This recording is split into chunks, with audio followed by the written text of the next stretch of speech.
engaged in. Some of the actions, for those of you who don't know, were famously cheating on his wife and then apologizing for cheating on his wife. That was like a big deal. That happened before I was even on Twitch, I think. So that was, but it was like a big deal. I mean, people still, whenever someone cheats, people still reference the famous Dr. Disrespect 4-cent CD emote that is going around in the chat right now. There was also a very famous apology. This was from 2017. Here it is. This is out of character. Normally he's in character, but this is out of character. So it's a big deal, right? It is pretty funny that he's playing his intro song while also being serious, though. I like that. Hey, you guys, kind of having a little bit of... His music is fire. And I just want to be completely transparent with you guys. People make jokes about transparency, too. A beautiful family and a wife and kid. I want to be transparent that I've been unfaithful, and I'm probably going to be taking some time away to focus on stupid mistakes, man. That's a classic bar. Stupid mistakes is like a line as well. Like, these things are basically old news. I'm just giving you guys a little bit of background, right? This was such a big deal in this space back then that like a lot of the things that he has said in this like apology to his fan base, I guess, became perma memes. Like, they became lore. This is ancient lore I'm showing you. We haven't even gotten to the Shungite yet, okay? That's after my times. I was there for that, but this is before my time, and like I had to learn about this lore when I first came on this platform, right? Yeah, this is a genre-defining, platform-defining meme, right? This is lore. I'm gonna take time off to focus on my family, and I just wanted to let you guys know that. And I apologize to you guys and Slick Daddy. You guys are guys, and Slick Daddy. You guys are. I want to apologize to the fans and Slick Daddy. I didn't know that. What is Slick Daddy? The Slick Daddy Club? Is that his fan base? He had his group called the Slick Daddy Club. Oh my God. Okay, that's okay. I'm sorry. I know this is supposed to be a serious moment, but that's hilarious, bro. What's up, guys? I'm so sorry. I want to apologize. I did not know that that family was walking across the street as I ran them over. I know I drank a little too much, right? And, you know, once and for all, I do want to apologize to the Oogie Boogie Club. I want to just say right now, I want to apologize to the federal government. I want to apologize to the family, but most importantly, the Oogie Boogie Club. Let me tell you right now, I let you down, and I let myself down. I want to apologize to my moderator team. I hope the Oogie Boogie Club could potentially forgive me down the line. Like, obviously, as time passed, like, this became a perma meme. He started memeing on it as well, the two-time champion, right? And it was something that he leaned into, and he recovered from this, right? He recovered from this to become, again, one of the largest content creators on the platform at the time, at Twitch. He was pretty much like one of the faces of Twitch. And yet Twitch never really leaned into him in the same way that they leaned into like Ninja, for example, in terms of like marketing material, right? Partially because he had like this wrestling persona that he had put on. And by the way, regardless of like his improper behavior or the allegations or the fact that he's like not my biggest fan or whatever, I have always recognized, just like I do with Alex Jones, for example, I've always said that he is like a great entertainer. We look at Kai Cenat now, and you know, we are in awe of the way that Kai Cenat is capable of entertaining people and all of this work that he puts into it. But like Dr. Disrespect was kind of doing that for a very long time. Like, he had a green screen, he had this persona, he would always put this suit on. He definitely has always been like a very good entertainer regardless. Like, I will completely separate the man from the craft when I look at stuff like this, in the same way that I do with Alex Jones, right? These guys have natural energy. They are charismatic, have the capacity to entertain large crowds. And he was able to recover from this, right? He was able to become one of the largest content creators on the platform once again. Having said that, some other stuff started happening. If I recall correctly, I don't want to this timeline, and I don't know if there's like a good article that we could just like look at for the timeline. Maybe we go to the Wikipedia page. In June 2020, Dr. Disrespect was banned from Twitch, and his channel was removed from the site for publicly unannounced reasons. Now, this was a big deal because he was the, before we get to that, there was the bathroom incident. Sorry, I jumped over. So his house got shot at. That was crazy. That was another thing that happened. And then, let's start from the top. March 16, 2011, Dr. Disrespect appointed as the community manager of Sledgehammer Games. He used to, I believe, make COD maps as well. Like he was a developer. He joined Justin TV, which later became Twitch, while he was working at Sledgehammer, quit Sledgehammer in 2015 to focus on a full-time streaming career. Dr. Disrespect gained a following for playing Battle Royale games. His popularity has led to sponsorship deals with Gillette, Asus, Rockcat, and Game Fuel. His stream on February 5th, 2018 reached a total of 388,000 concurrent viewers, just shy of beating Tyler 1's record of 410,000. His popularity led to a bunch of sponsorship deals. On January 10th, 2019, Creative Artist Agency, which is the largest agency on the planet, like it's one of the biggest agencies in the top big four in Hollywood, the biggest one, they signed him as a client. He signed a multi-year deal with Twitch in March 2020. On August 17th, 2020, he announced that he was writing a personal memoir called Violence, Speed, Momentum. The book was released on March 30th, 2021. However, on June 11th, 2019, after the wife cheating stuff, this is like years after the wife cheating stuff, Dr. Disrespect's Twitch channel was suspended as he was live streaming while attending a 2019 edition of the Electronic Entertainment Expo in Los Angeles, one of the last E3s to exist, by the way, if not the last one. Dr. Disrespect and his cameraman went into a public restroom where Dr. Disrespect re-entered the bathroom on 2 occasions while filming still going on at the venue in violation of Twitch's privacy rules. In addition, E3 organizer, Entertainment Software Edition Association revoked Dr. Disrespect's E3 pass, banning him from the event. Twitch, of course, reinstated Dr. Disrespect's channel on June 25th. So he caught a couple days on that one. That was Dr. Piss Inspect. So the 2-time champion, the 2-timer himself turned into Dr. Piss Inspect, but it was just like a light meme, It wasn't that big of a deal. He just filmed in the bathroom. There might have been minors there, but he didn't know, as far as we know, right? That was marginal. And then the permanent ban came. On June 26, 2020, the Dr. Disrespect Twitch account was banned from Twitch. Twitch's official statement on the ban said, "As is our process, we take the appropriate action when we have evidence that a streamer has acted in violation of our community guidelines or terms of service. These apply to all streamers regardless of the status or prominence in the community," and he had prominence in the community. But leading up to that, there was a lot of momentum. Dr. Disrespect became a little bit of a kook, more so than his persona, more so than his character. He started revealing certain things about his genuine beliefs. Now, this is another massive meme in Twitch lore. I'm explaining to you guys a huge part of Twitch lore here. Dr. Disrespect became a crystal girly. I bought a whole bunch of shungite rocks. Do you know what shungite is? Anybody know what shungite is? No, not Sugnite. I think he's locked up in prison. It's fucking shungite. Anyways, it's a 2 billion-year-old rock. Like rock. Stone that protects against frequencies. That protects against frequencies and unwanted frequencies that may be traveling in the air. So that's my story. That's my story. I bought a whole bunch of stuff. Put them around the La Casa. Put them around the La Casa.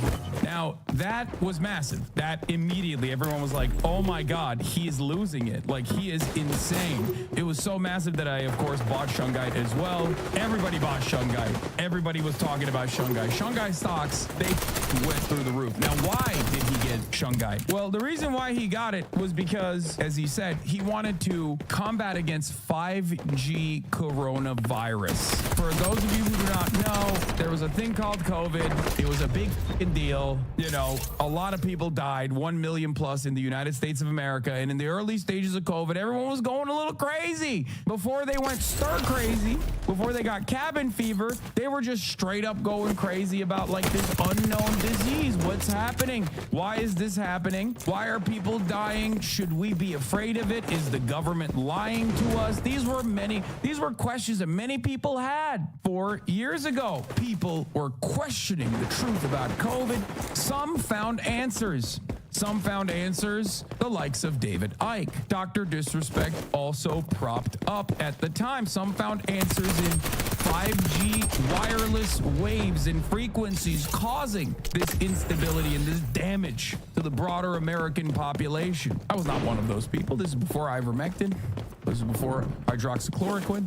This is Dr. Disrespect. That kind of stuff, the Shungite memes and the David Icke defense that Dr. Disrespect engaged in, I wonder if I can find it here. There were articles written about it, by the way. Dr. Disrespect's Twitch ban, what we know and what we don't know. Because there was so much happening, happening at that time, and because he was doing so much, he was doing the most, people were wondering, like, is it because he was, hyping David Icke? Is it because he was, like, defending these, like, anti-Semitic conspiracy theories? But here are basically Dr. Disrespect's final moments. All of this happened in, like, the same sequence, basically, while he was, like, doing the Shungite stuff, repping David Icke, and then he mysteriously had his final moment on Twitch. Now, this is an 8-minute video, and I need you to watch this closely because it's a very weird video. This also plays into the whole, like, how the did this guy get banned? Why the did this guy get banned? For those of you who don't know, David Icke is like an OG conspiracy theorist. He is a massive anti-Semite, English conspiracy theorist, former footballer and sports broadcaster. He's written over 20 books, self-published since the mid-1990s, and spoken more than 25 countries.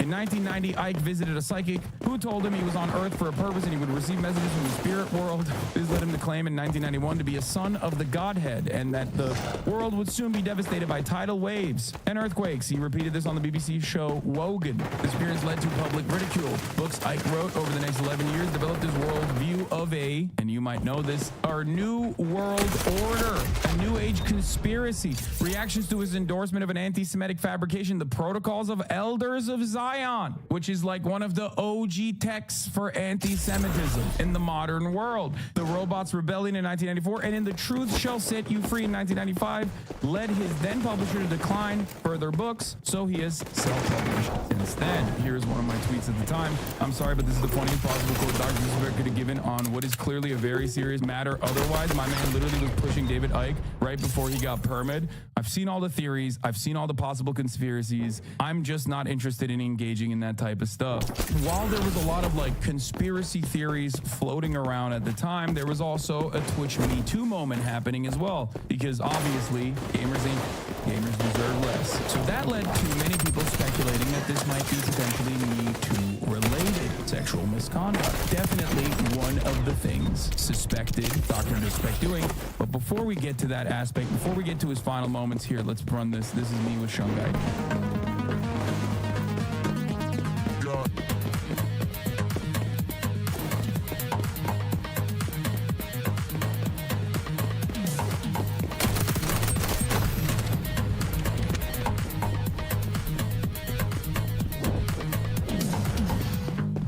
This is me infiltrating a Save the Kids rally. It was like a QAnon rally that I went to where I was memeing along with this lady. You have a very cool necklace. I love that. What is that? Thank you. This is that Shungite? I love Shungite, but this is iron pyrite. Oh, what does that do? Does that block out the 5G waves? I got Shungite all over my La Casa, my home, you know? Me too. I have it on my phone. It does block out 5G waves. You have it on your phone? Can I see? Yeah. I have it all around La Casa, you know. Tiny pyramids. People always mistake it. Whenever I talk about Shungite, they're always like, Suge Knight, and I'm like, no, that guy's locked up in prison. You know? These are my Wow, and it says self-love on it, too. It does, yeah. That's pretty cool. How are you going to tell me I don't love hogs, baby? How? Now, without further ado, let's watch Dr. Disrespect's final moments on the platform. Data miners found a giant rocket under the map in between Park and downtown. Yo, Doc, put Dolby Atmos on you so you can fix your audio. You watch your goddamn mouth. He had audio perverts too, dude. I think you missed my last donation. But fear not, here's another. I'm making one for you soon. I'll hit you up on a pager later. See you soon, Doc. And it's a link to a picture, Danger Cop with a $5 donation. I'm looking at it. That's not even me. Champions Club Doctor fan, thank you for the $3. Unless you're like trying to like start a new channel called Danger Cop, and then like you're like gonna try to enter my world, the digital realm. It's just not gonna happen. First off, I love the passion. I'm not saying you don't try. I'm just not gonna go, oh yeah, come right on in. Sure, I'll hand you millions and hundreds of millions of dollars as we take a journey into Hollywood. It's not that simple, okay? I do need to mention something to all of you that are watching currently. Dr. Disrespect is 42 years old. At that time in 2020, he was 38 years old. He is 42 years old now. So you understand. He pulls out his phone. He looks at his phone, takes a weird like pause, big gulp. Watch me take over. I love it, man. See the self-confidence in the chat? That's what I'm talking about. The self-confidence of the Champions Club, it's at an all-time high, and don't ever stop. From this point on, it gets weird because like he sounds like he's Trump. Knowing that these are his final moments is just like so crazy. Please don't ever stop. Sounds like he's crying. You got to a be little strong in this world, man. I was watching that documentary on, what's this guy? Ike, I-C-K-E, older gentleman.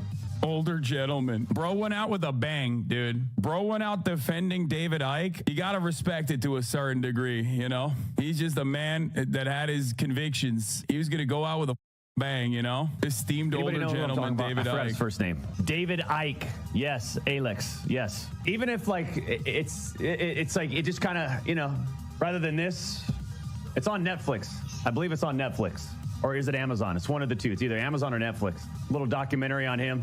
Pretty enlightening. All it allows you to do is just sort of like, you know, allows you to step outside of the box just a little bit. Whether some of the stuff is not true or not, whatever. I think the whole goal, though, is to wake up! I actually bought the, Mrs. Assassin bought the book, actually, not me. I shouldn't take the credit. Things like this thick. I'm going to read it, though. Yeah, we'll get through this, Champions Club. I know it's a tough, life's weird right now. We'll get through this, okay? And, Hey, Christopher. You get to try That was Tier 1. the last Tier 3 8 out of minutes mind. and 47 seconds Amazon Twitch Prime to death. of Dr. Disrespect Champions Club and transform your life. on the website known as Twitch. He was unceremoniously banned and it became a massive story. Okay, it became a massive story. Everybody was like, the is happening? Like, what, how did this happen? Everyone wanted to understand, because like, imagine if right now, if like Kai Cenat got banned and his last stream is just like where he's being weird and he spends his last stream knowing that it's probably his last stream, maybe even his entire career, his life is flashing before his eyes. He ends up by promoting a like weird Nazi New World Order conspiracy theorist and also watching a Roblox stream. That was Dr. Disrespect's last stream. So everyone wanted to know. At the time, we had an esteemed journalist who's in the chat with us right now, a gaming journalist, a video gaming journalist, Slasher. This was, I had him on the stream to talk about what was going on. Okay, I'm just gonna let you know, first of all, the gloves are off, okay? I'm gonna grill the out of you. One, because you're still, you know, you're still edging everybody like your goddamn Sting, doing a tantric sex session about not revealing Dr. Disrespect information. And two, because you're an hour late, an hour and 11 minutes to be exact. That part is true. Let's get started. How are you? I'm good. I'm out of control. fucking riled up right now. This is How's chat? How you doing, chat? You doing, Hassan? You having a good time with chat? you're not gonna win any favors from chat either, because there are a lot of angry customers in here who have been waiting on Dr. Disrespect News, just a crumb. Literally anything we can get. Anything we can get on this matter. This is where I believe before this appearance on the stream, Slasher famously tweeted out the words that also became like meme lore canon, whatever you want to call it, where he tweeted, "Several hours now, I have been told from credible sources the reason Dr. Disrespect has been banned. Due to the importance of sensitivity around the subject, I have refrained from going on it. I don't feel comfortable with it currently." And then also, Dr. Disrespect is done and not just on Twitch. That's the classic one. Oh, that was Shannon Z Killer. Okay.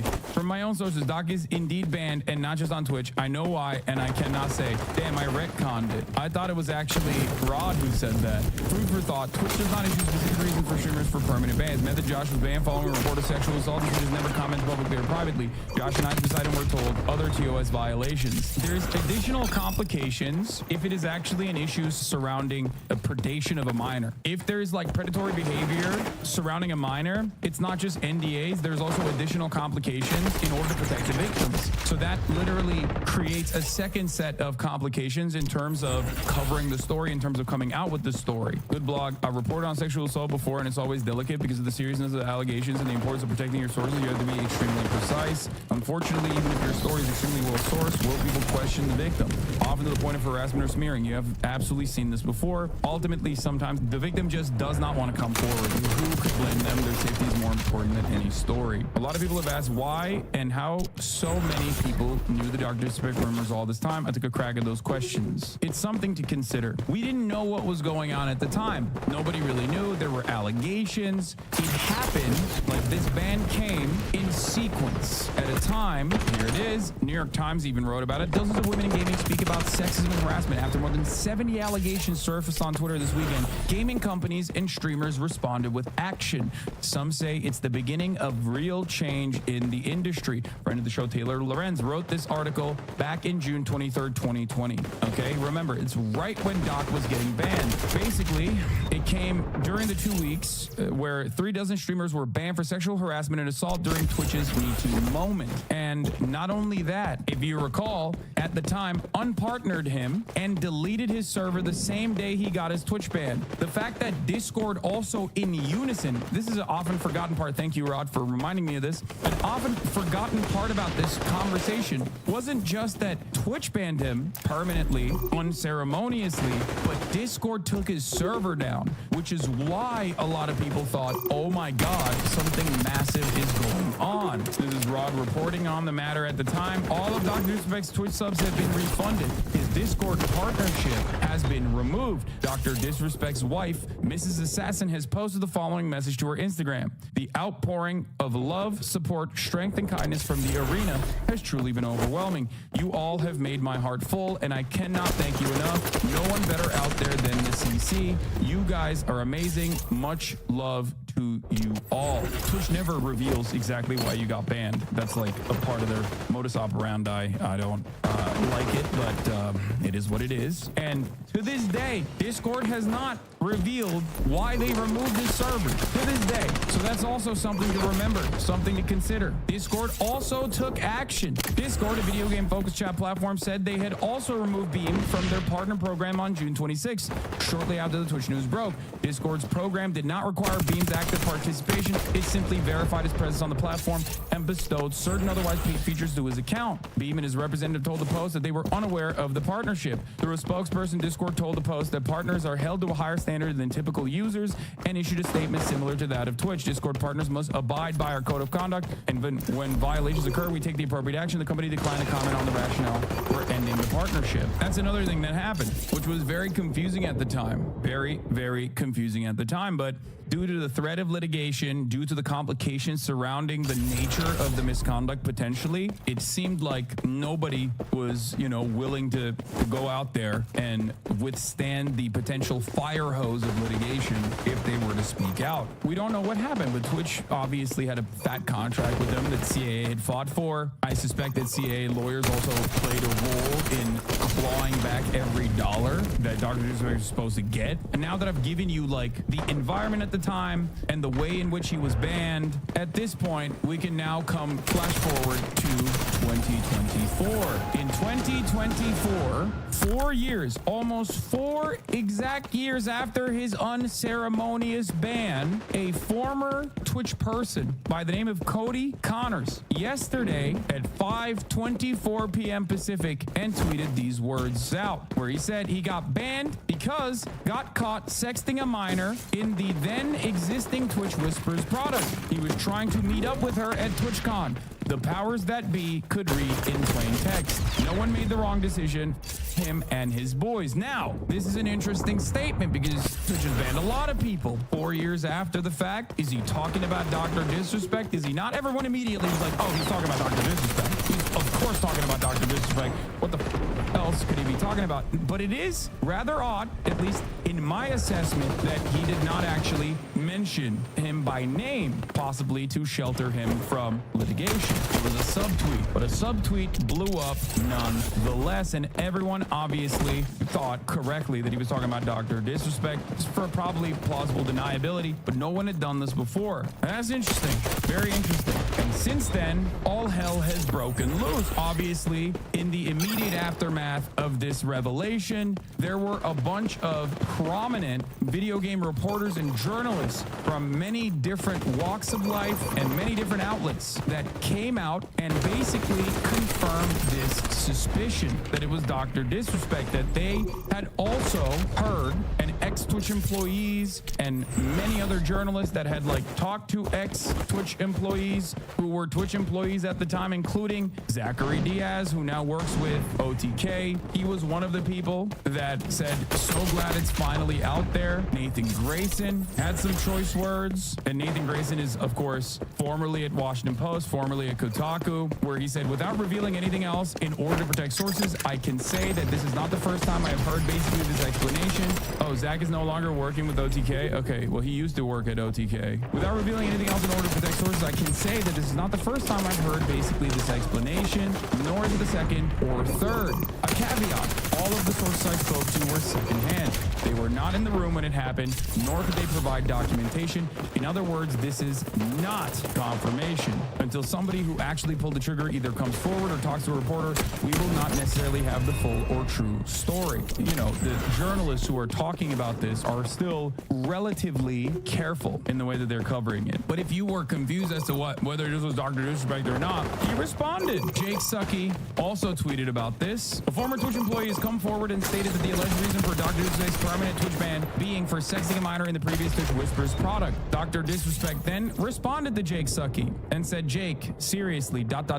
I get it. It's a hot topic, but this has been settled. No wrongdoing was acknowledged, and they paid out the whole contract, which is an insane thing to respond to. The response and the words that he is choosing here in a normal circumstance would not be those words. In a normal circumstance, you would not hit the Drake line. If I was young girls, I promise I have been arrested. I'm way too famous for the you suggested. Drake ain't no name you're gonna see on no sex offender list. Like, that's a crazy ass bar to reply to Jake Sucky with. It is true that Twitch and Dr. Disrespect's team went into litigation, and as far as we understand, they settled. And yeah, by the way, Cody's not just a former employee, he was an account director of strategic partnerships. So he was pretty high up from 2018 to June 2023. And before that, he was the partnerships manager for esports development. In a situation like this, you know, if there's no like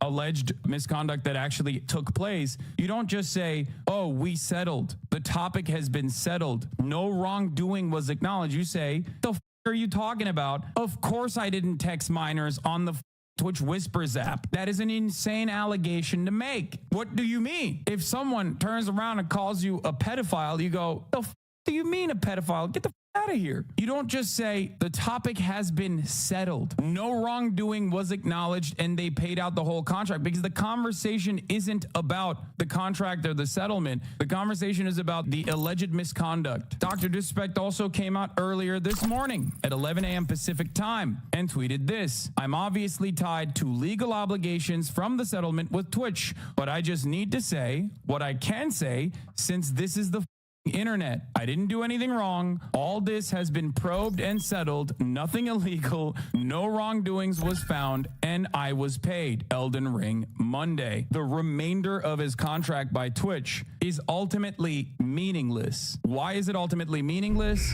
Even if there was legitimate wrongdoing and Twitch passed it off to like the agencies or authorities or whatever, you could still, with an expert legal team, claw back those dollars that you signed on contract. If you have good enough lawyers, you can still get paid out. And it's a win-win, I guess, technically, for both parties to not talk about the matter any further. From a purely corporate standpoint, I suspect that Twitch doesn't have a conversation about how, like, especially while they had gone on a banning spree of so many content creators on their platform, dozens of content creators getting banned for sexual misconduct. Obviously, it's probably better to just like brush that aside, give it off to the proper authorities, especially considering the allegations involving a minor potentially. If that is true, then in that circumstance, like, you have to report it to the proper authorities, and then you can't really say too much about it, because like I mentioned, it becomes incredibly complicated to cover this issue.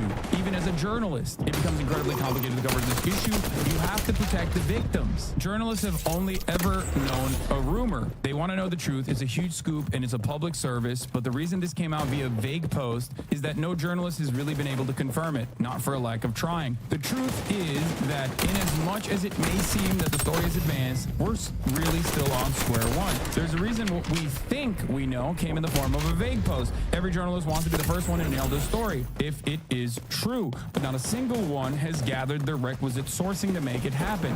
You also could potentially have sources that don't want to come out in public either, like sources that might not want to come out, potential litigation due to the fact that they might lose their jobs. What does that mean? For a story like this that feels airtight, a journalist would want to talk to multiple sources with direct insight into what happened when Beam was banned. It's likely, however, that the group that made Twitch's decision regarding Beam was small and tight-knit. People in those positions often don't see any upside in speaking with the press, and indeed fear the risks, professional blowback, legal issues, etc. that might come with revealing internal secrets. Twitch moderation in all of my years, I've had incredibly limited interaction, okay? Incredibly limited, like not any interaction whatsoever. Twitch moderation is very famously kept basically as a separate entity almost, internally speaking. They do take it very seriously.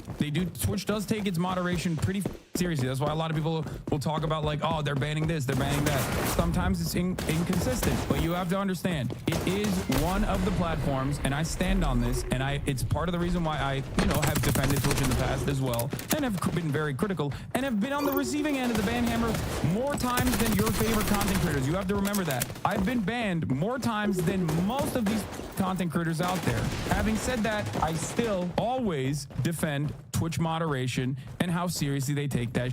In 2020, however, Breslau's tweet became a minor meme in the universe of people who might care about Dr. Disrespect, and among those who sought an opportunity to get a jab in at Breslau, who can be prickly and acerbic online. That's so funny, Rod.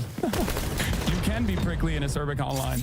Not all my conversations with Breslau has been on good terms. Breslau, who had previously been a prolific leaker, had come across a story he couldn't seem to crack. The public wouldn't let him forget it. Breslau briefly withdrew from social media in 2022. He told me that the credible sources post still weighed on him. I cannot continue my professional career until I release a story about Doc, Breslau wrote in a message to me. He described himself as experiencing something like executive dysfunction. I'm pretty bad at making decisions to begin with, and now I've just kind of stopped everything because of this. But when the world needed him the most, he vanished. This might have played a role in his vanishing, according to his own words. Now, Rod did have a take. At 6:13, he tweeted out, "I didn't lie," alongside many of the other journalists who were also confirming that they had also talked to sources, some of which did not want to come forward and were fearful of litigation. DJ Wheat, who was also very high up at Twitch, literally one of the founders of the platform, said, "Respect." Having said that, you got to weigh the two options here. Is Dr. Disrespect the most persecuted content creator on the planet? Because ultimately, all of this is built around a complete falsehood. Then this is unimaginable cruelty. These aren't light allegations. These are pretty heavy ones, okay? Is he the most unjustly persecuted content creator on the planet? Did he actually do some to the extent of what kind of he engaged in? We do not know. There is not enough evidence at the time beyond a vague post. This is what we know so far, but the story doesn't end there. Now, Dr. Disrespect came out and said this, which is, in my opinion, legalese for the most part. It seems a lot like a person doing like a PR style tweet. Now, of course, it doesn't end there. Dr. Disrespect has a lot of friends. Some of those friends also happen to no longer be big fans of mine personally, but even Keemstar, by the way, responded to this, which I thought was pretty funny. Bro, why won't you say, I was not talking to a minor trying to meet up with her at TwitchCon like what was alleged? He literally just said that. He literally did not say that. When you lost mother Keemstar, it's just like when Keemstar is the one that's looking reasonable, it's Jover. You lost killer Keemstar, but at least he did not lose Nick Merck. Here's FaZe Nick Merck. Yo, checking in. Look, I opened Twitter and I seen a couple tweets about the doc. I'm as taken back as a lot of you guys are, okay? But the fact remains that these are some crazy accusations. Crazy. Big time accusations. And until we know more, until we know them as fact, until they've been proven with evidence, what are we talking about? What's anybody talking about? As far as the leave little kids alone stuff, this doesn't make it any further from the truth. Leave little children out of your... Have a nice day. Oh my God. I like that it's always just like right-wing commentary at that point. I don't know how this happens so frequently, but you know, maybe at the end he's saying like, stay away from the little ones to his friend. I don't know, but I pray for everybody. I pray for everybody involved.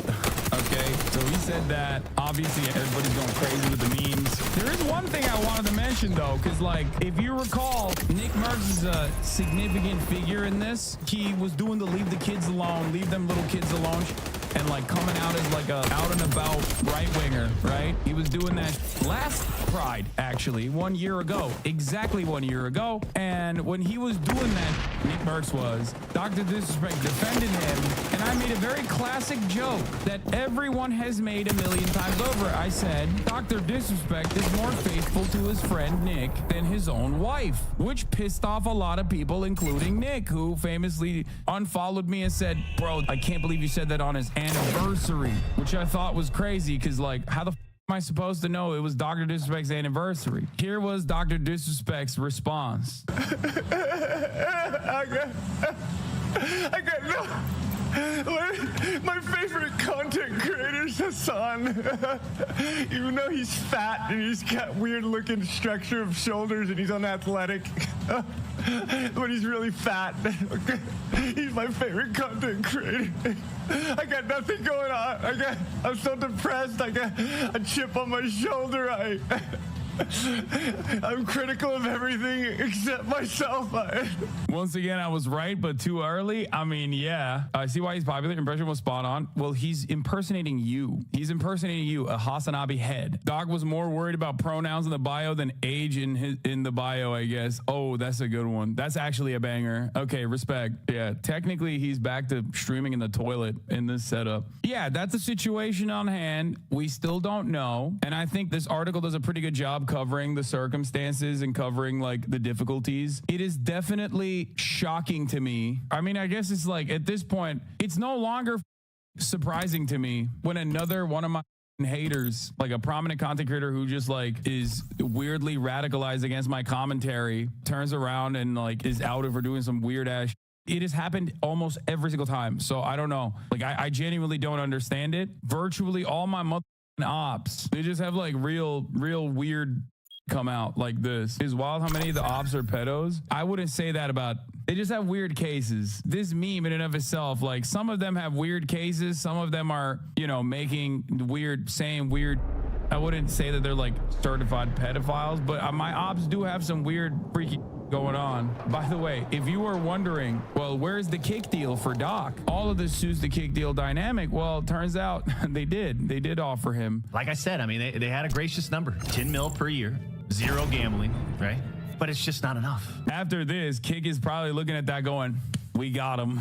We were waiting for the opportune moment, and now we got it. You are right in the wheelhouse, baby. Kick is like, hey, remember that deal you rejected? We'll double it now. Now that you have all of the right like allegations, this is good. This is our opportunity, and that's it. That's all there is to this story so far. I think this article from Mikhail Klementov is pretty good, especially like the part where it says we're still on square one. You know what I mean? Oh, what is this? I don't care. I don't want, no. Keep your kids around for a little bit today, right? Let's teach them a lesson. Get them in the room. Sit them down. Let's teach them a lesson today. What? Hey, yo, bro. What the hell? That's from yesterday, I think. Out of context, he was talking about Elden Lord. Yeah, I know, but still, it's kind of weird.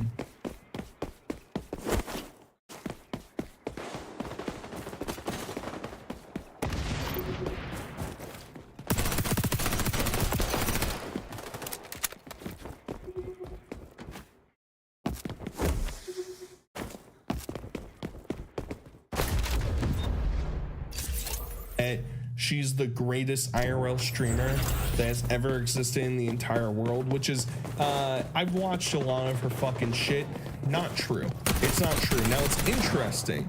It's better than a lot of streamers that are out there. I'll give her credit for that because you're not going to see the weird fucking swamp creatures that she's bringing on her stream basically anywhere else. I haven't seen one person do it. Never. Name me a streamer that does it well. I've never seen one. There's not one, just me. That's why you're not going to be the biggest. I'm the only as well. Not one person. Captain was pretty good at it. He's pretty good. He cannot. He's too cheap. He doesn't pay people. That's his one problem. If he paid people the way I'm paying people, he would be a star. But he's too cheap. He won't do that. There's no show. There's no show. So you need to be able to spend. You need to be smart. You need to be attractive. You need to be talking. You need to be quick and witty. And nobody has that but me. So show me a person. Show me a person. I need to see that. But I would still argue that Primetime Blade fucking trounces her. She doesn't stand a chance to that. But her goals to becoming successful as a streamer are to spend a lot of money and be hot. Oh yeah, fucking slam dunking. You know, that's that. Hello, have you seen my channel? How do you think me or Kiwi or any of these other people that do commentary videos get successful? We just fucking look sexy and we spend a gajillion dollars. Duh. What a stupid bitch, dude. And there's even a live stream where she gets reference to Cruella DeVille. I'm not Cruella DeVille, I'm just being honest. Not Cruella DeVille. She's been chasing around the same girl since 99. All the time. She's not gonna be in Chateau Marmont. There's 0% stand. Which is really funny. She's sitting there singing in front of all these fucking random people on her microphone because she thinks she's important. She carries this fucking like karaoke a microphone with her all the time. She'll sing in the car, she'll sing in a bar, she'll sing in the shower, she'll sing in your car, who fucking knows. And people were getting aggravated and she got called Cruella DeVille, which is really funny. It's really funny. And it doesn't just stop with her own reflection of herself, you know, what she truly thinks about herself, because she will take her narcissism and apply it to others. She's extremely manipulative. The reason why I asked that is because I'm working on a newspaper article at Nice Legal Privacy. One second, take it. I'm working on a newspaper article and I need a little privacy. Okay. I'm a newspaper columnist. The local paper. I'm doing a column on health. And whenever she goes into businesses, she'll say, oh, I'm famous, or she'll lie and she'll do things like, oh, you know, I'm a news reporter. That's why I need my camera here. I tricked her, guys. Isn't that epic? Yeah, going around trolling small businesses is most definitely what is up YouTube. I'm glad that Elisa is finally figuring that out, that in order to climb your way to the top, you gotta fucking shut down small businesses all around you. Fuck those people. Get rid of them. I don't want them around anymore. And we kind of reach a seedy point in her egotism. You know, she says this outlandish claim that she could basically get any, I don't know, brown Mexican person who can't speak English onto her show because she's the spotlight. She doesn't need these random other people that are gonna argue with her and yell at her. No, she's not gonna deal with that. Does radio to win the car. Oh, that'd be cool. Yeah, maybe. Yeah. Maybe like a famous person should win the car, because if a famous person won the car, then they would help a lot of people. You know, I could hire a cart full of Mexicans from Home Depot that don't talk or talk in Spanish. Doesn't matter. On the show. I'll just go to fucking Home Depot, say, K, Doso, Caro, and bada bing, bada boom, she's making a gajillion dollars. That's very cool. That's very cool. She even reaches this point where she's doing this live stream and she's kind of questionably racist towards black people. That guy was horrible. One of the worst guys. You don't have There's gotta be a white section. I like white. That was a bad section. It was not a white. Can we get out of this area? I think actually this is not a good area. Wait, nice restaurant that we could sit at that it doesn't have people like this. Forget about that guy. No, that guy is one of many over here. Forget about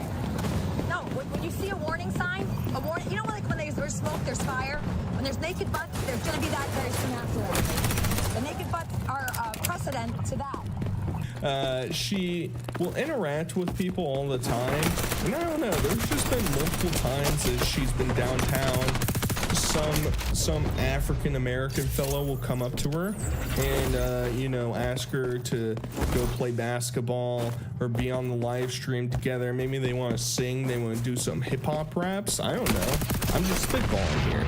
And she gets afraid and will say, I gotta get out of here, I gotta skedaddle, I can't be around this is a bad look for my image. That's not most definitely what it's like. And because of her ego and because of her existing prejudice against basically anybody, because she thinks she's so important, she feels like she can get away with anything.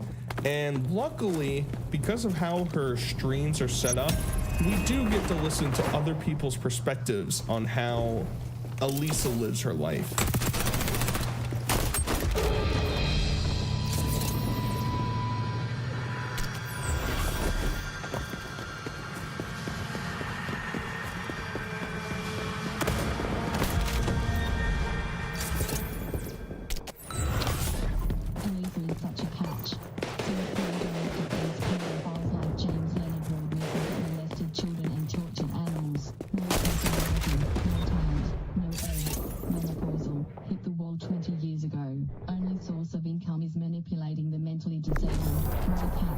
Pivotal part of IRL streaming is getting pressed. And getting pressed is basically just getting confronted by anybody in public. Could be another streamer, it could be some random guy, it could be some homeless dude, it could be the police, could be anybody. And Elisa doesn't really respond to getting pressed very well. It includes, she was basically talking shit about this girl online, and then this girl shows up to the store that she's at, and a whole dispute fucking erupts from it. I have been thinking about all day. I've been thinking about... No. What, Diana? Listen. What? Listen.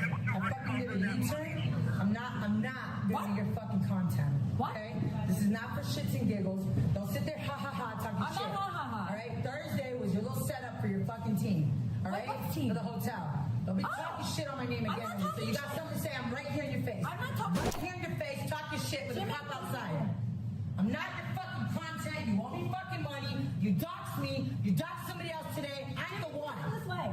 I'm the one. Elisa. I didn't do anything. I didn't do fucking freak anything. show. You're crazy as fuck. I didn't do anything. Keep my name out your fucking mouth. I'm a human bitch. Go research that shit. I didn't do anything. Go research that shit. I'm not here for your shits and fucking giggles, Elisa. Come outside in a Florida standard gun. I'm gonna fuck you up in front of the cops. No. Don't talk to me again. Keep my fucking name out your mouth. You don't own this fucking place. Shut the fuck up. Understand? Jimmy, please. Get my fucking name out your mouth, bitch. Okay. Come outside. You got something to say, Elisa. I have nothing to say. Stop talking to me.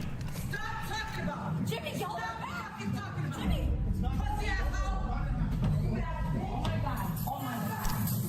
Where's my niece? Oh, she's coming. She's coming this way. Never mind. Okay, never.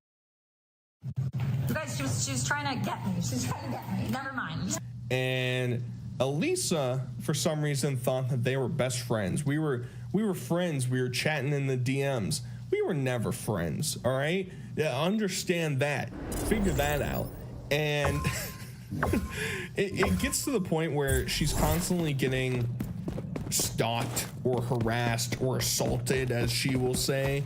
And she wants Tommy, the guy who was honking his car, to mace random people that are coming up to them.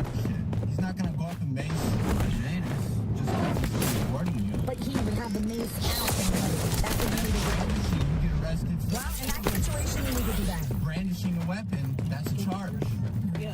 I've carried mace so many times out in Hollywood. He knows. When I was in Hollywood, every night when I walked home from work, I would carry mace. And I never got in trouble. That's what you guys should. And it's really funny because we all know that this is not this dude's role, right? He's just some fucking simp. He's some dude that wants to get close to her, and the only way he can do that is by pretending to be I don't know, macho man force to protect her, and it never is gonna work out that way. She'll also do things like go to random conventions and try and stir up a ruckus. One from the top of my head is she went to a Republican convention. You were here last. You made a stink last month. I didn't make a stink. Why did I make a stink? Oh, is that the guy Matt Gates? Is that Matt Gates? I talked to him? Hey, Matt. Nice to meet you. Elisa Jordana. What's that? Elisa Jordana. Nice to meet you. Oh, Danny, nice to meet you. You were here last week. I was nice last week. No, I wasn't. Not last week. Last week? Are you kidding? Is that a joke? That's not fair. I'm a famous person. Is that you? Yeah, but that has nothing to do with anything. Oh, yes, it This does. is not Laura Loomer. This is Elise. You were here last month. Great time. I bought tickets to be You here. ran over to the Hilton. The police went over there and got you. Is that a joke? I hope you're kidding. I am not kidding. That is not a real story. No police came at all. I'm fine. My name's Anthony. I'm with the sheriff's office. Unfortunately, the venue's asking I you to did leave. nothing. This guy's saying stories that are not true. I understand that. But unfortunately, the venue has asked you to leave. But why? I bought tickets. Can I buy money back? I understand. That's up to them. You can get with them. I did nothing wrong. I did nothing wrong. That is a fake story. No, yeah. They don't care. They don't care. They're about to arrest.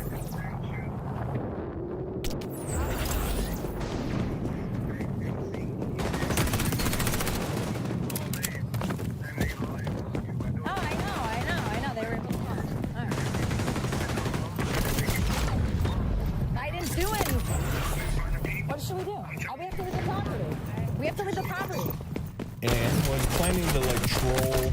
She was looking at clothing to, I don't know, fucking wear ironically. She's not funny, which is kind of the problem. It's like, I don't necessarily have an issue with you going around trying to fuck with shit, but like, it's gotta be funny.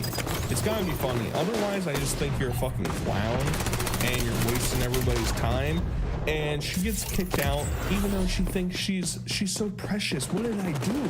I did nothing wrong. I did everything right. This is ridiculous. And she goes and boo-hoos, cries to her boyfriend. It's funny, and sometimes when she's collaborating with people, it kind of goes south. And one of these people that she collaborated with claims he was being scammed out of money. So I run, There's an ATM right across. okay, so I run a business. I can't pay people in cash for tax purposes. Okay. Yeah, Listen, give me a check. check. Okay, I can write you a check. I told you cash up front. Bullshit.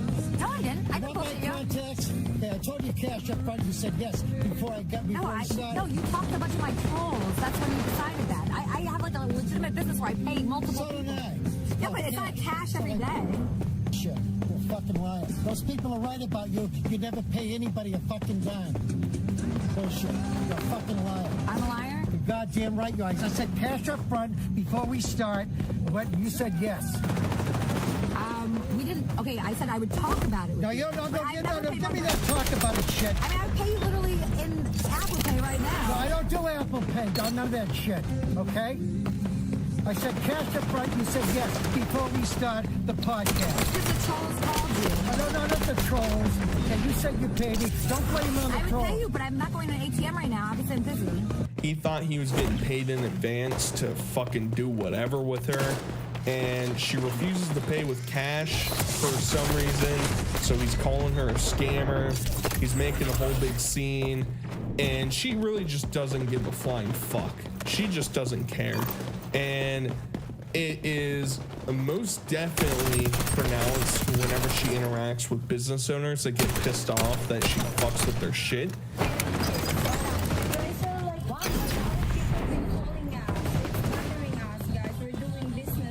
I know, but I'm ordering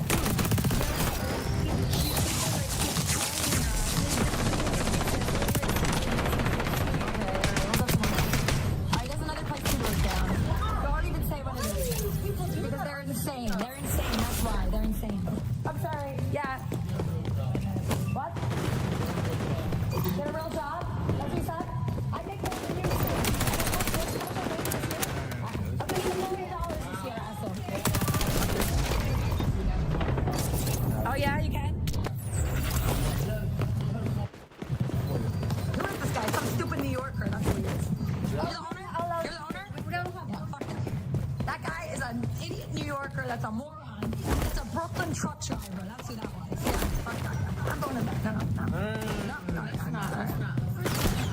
And whenever she gets pressed by these people, she calls them stupid idiots. They don't even know who I am. They don't know what they're doing by kicking me out. You're getting trolled by the internet. It's like, dude, they're not gonna take your side on this argument, right? It happens all the time with all these IRL streamers. It's like, I don't understand how you can't comprehend the fact that the easiest avenue for this owner to get out of this situation is to kick you out.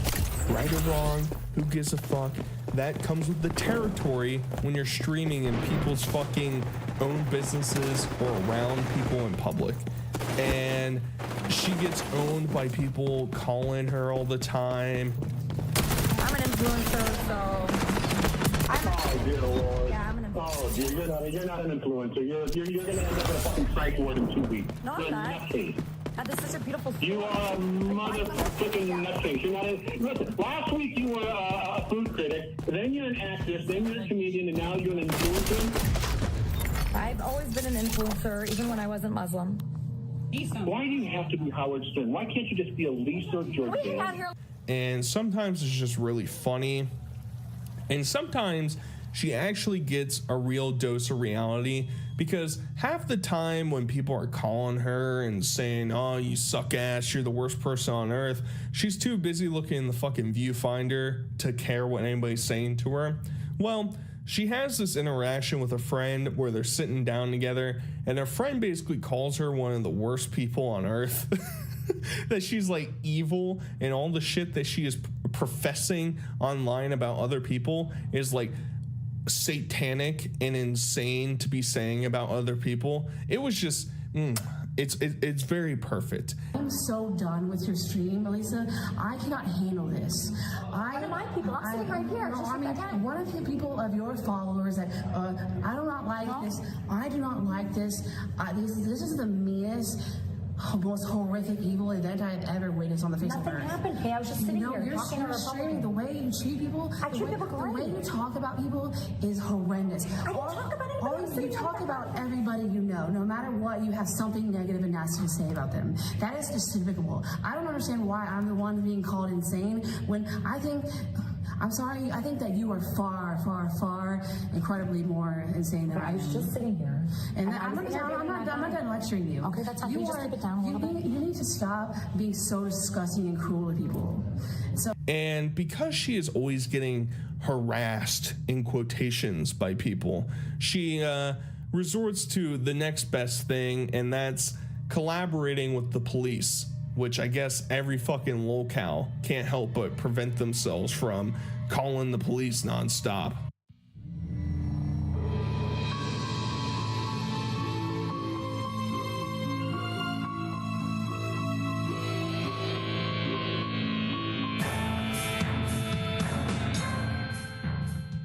There's nothing more scary than watching a distracted driver on a live stream, and half of Elisa's content takes place with her in the car just doing a fucking podcast, I don't know what you want to call it, while they're chatting, driving around.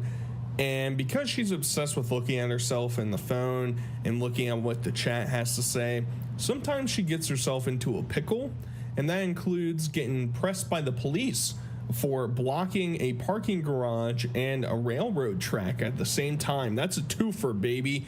They're just going hard in the bank. Oh, here's a cop. What? No good?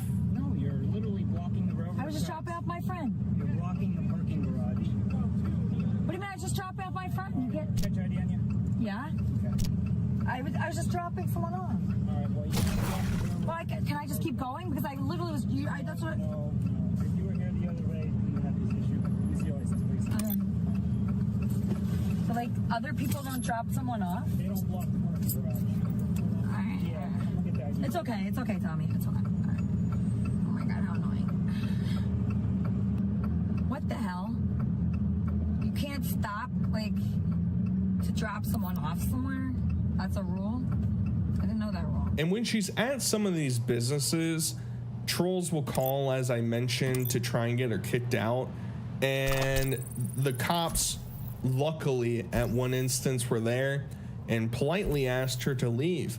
Residents call and say they don't want to eat here because you're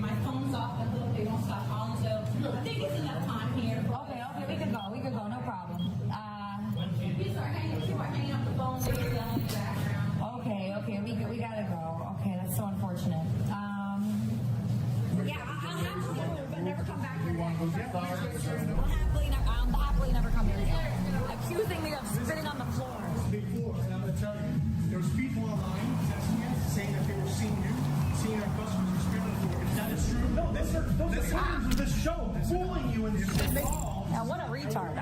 It's okay, it's okay. I'll prosecute me. I'm a famous person. This guy's so retarded. Oh my God, good luck with your business, sir.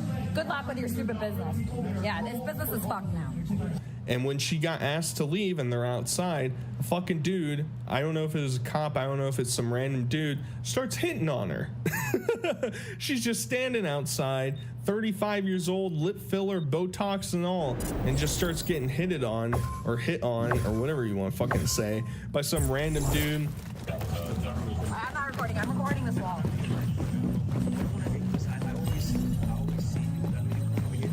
Yeah, I just dance. I'm a dancer and a singer. It's ridiculous. Oh yeah, no, I'm Elisa Jordana. I'm from the Howard Stern Show, and I just record myself singing and dancing. And some cop trespasses her, and she throws a fucking hissy fit. She can't be dealing with that. And maybe it stems from this altercation that she's had with multiple trolls on multiple different occasions.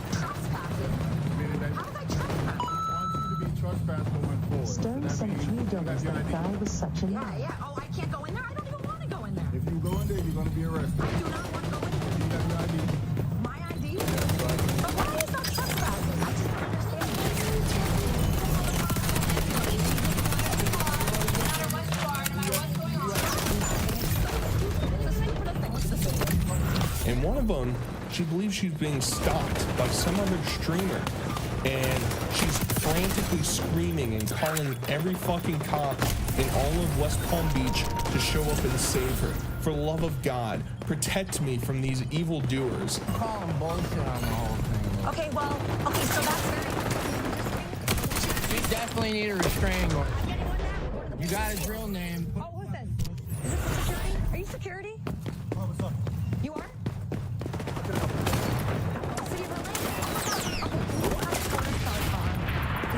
Live streamer and people are following me, and I work for a group of people that are also live streamers that are looking to start trouble with me. So I just want we were gonna go to the police station. I ordered an Uber, but if you can escort us, it'd be better. Our car is down the street. I gotta do something real quick. Somebody keeps calling me. Following us they're following us right now.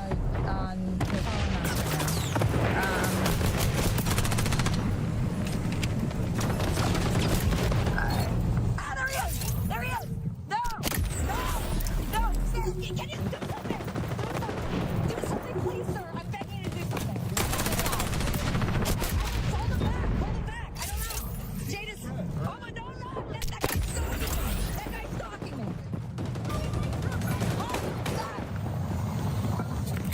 Stop! What the fuck is happening?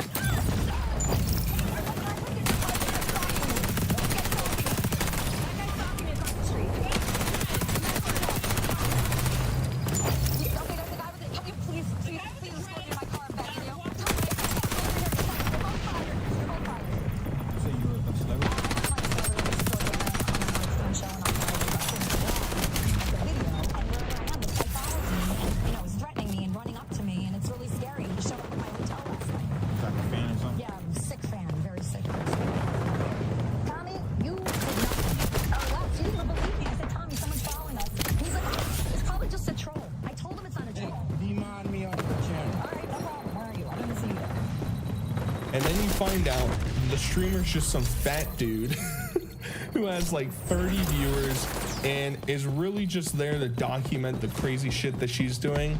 But she thinks she's in grave danger. Holy shit. Oh my God. I'm gonna get fucking strung up into a tree, launched into the sea. It's gonna be the worst thing I've ever come across. Hey,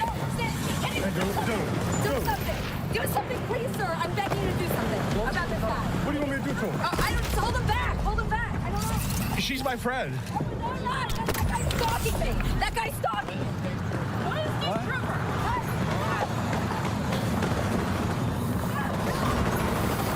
And that includes the time that she's at a Denny's. And she thinks that because she spent like $100 on 3 or 4 people's meals at Denny's, that she can do whatever the fuck she wants, and she can have the cops, you know, force the cops to go protect her when she goes outside, and they lay it down pretty easily. Excuse me, fucking bozo. That's not within our purview. That's not within the law. We can't do that. You just have to go outside. All right, here we go. You want to play these people? Oh, there's cops. Oh, hey. Hey, there's people stuff. I'm a famous person.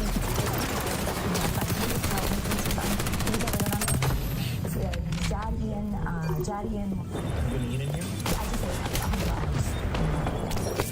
I'd like to go home. Just saying you're trying to go home? Yes. What's your car?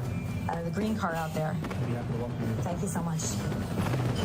This woman with the red hair and the guy named Jad Ian Morrison. Get rid of them. I need them gone. Sorry, these people are stalking me. Sorry about that. What loses these people are unbelievable. I'm sorry, I'm a famous person. I have stalkers. Zero legal action against them. So when it comes to us enforcing the law, because again, as I've explained to you, no crime has been committed. Okay. So they just follow me everywhere. I guess that's not a crime. And then we get the dude's point of view of him filming her. He calls her fine, and she's fucking flipping shit. And she thinks all these people are like psychotic, crazy people. And it's like, yeah, because you're doing IRL streaming. I'm just trying to get some good shots, because motherfuckers say they should be having the filters on. She looks pretty good, though. I'm not gonna lie. Welcome to the fucking reality. If I was IRL streaming, I would be paranoid all the time. I'd be like, what the fuck is gonna happen to me today? I don't know how these people do it, but you chose to do it. It's not like you're not streaming and you're still getting confronted by people. Then yeah, I'd be like, that's kind of fucked. But this is like, sorry, you're broad streaming every fucking thing that you're doing in your entire life. Everybody's gonna find out what you're up to, and she just needs the cops to save her. Please come save her, because at the end of the day, we all know that her boyfriend, Zorro, Bahram, whatever his name is, he's not gonna come save her.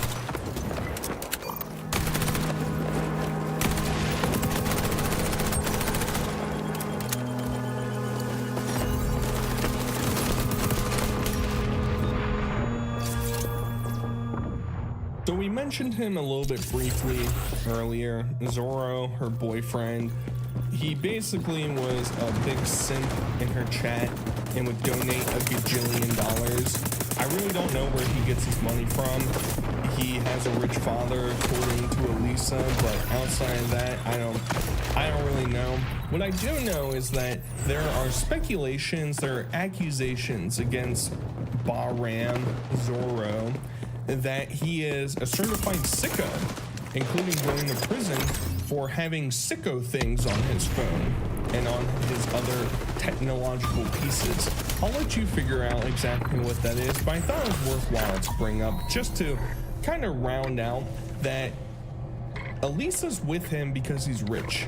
He'll give her money, he'll donate nonstop, and she feels secure with that, even though she hates him and he hates her. It's a weird dynamic that goes on between these two. And one of the instances is he was associating himself within hate servers. I don't want to any hate servers like me. If Score was dating me and we're married, he is not allowed in a hate server that's based on me. He's not allowed in it. So I'm extremely worried that people are going to drag him into servers that are like blocking me and like calling restaurants, and he could get, I don't want him in there. I don't want him in any server that is like a hate server. I didn't do anything. I just did my show.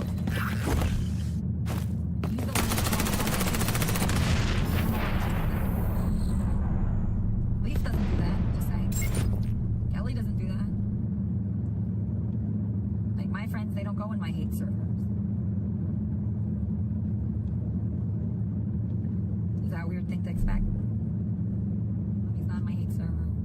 I can't imagine being in a server like that. Like, Yeah. what the fuck is wrong with those people? Yeah, exactly. That's why it's like so... They're wasting their time, their own personal time to hate on somebody. hate Discord servers, hate Reddit servers, whatever the fuck's going on. And she doesn't like it. She thinks that he's betraying her. And if they ever get married, that would have to stop. We wouldn't be allowed to have that anymore. And he calls in to remind her that she's a retard and that she should just stop spewing all this nonsense online that everybody can listen to, and that this should be kept private. I didn't say that. Okay. The other thing is, like, I'm not there murdering these people, and we're gonna have a fight about this, like, earlier, and this is like the 10th time that you're doing the same dumb shit, isn't it? Have I ever once lost? You're not upset that they're gonna be able to do things to me. You know that's retarded, but you keep on saying it. What the fuck are they gonna? You understand? Minard, he has $100 billion assets under management. He couldn't do anything to me. I killed him. He's dead. I killed him. You're worried about your loser friends doing fucking things to me, and I explained this to you. They can do things to you, not to me or to us. You refuse to be us, and then you say you have retard ears. Oh, some bum who can't even make a minimum fucking job ever is gonna hack my shit. The Maxine fucking millionaire. Remember I told you the intelligence services in Iran raided our shit, like kidnapped people, and I was like in charge of making sure they don't get data. Retard. You think your fucking loser friends can hack me, idiot? And you keep on repeating it. I didn't call you this morning. I said I'm tired. I'm gonna be asleep. And then you go, why are you? I'm there raping them. I've never lost in my life. You go like, oh, I hate that people make videos about these things. I think, yes, the solution is to deal with them. Fucking do in 2 seconds. You should read what I do for you, and you should thank me, idiot. Who else is defending your honor? Everybody else is a fucking pussy. Just talk shit. I'm there. Go to toe with them, and I've never lost in my life.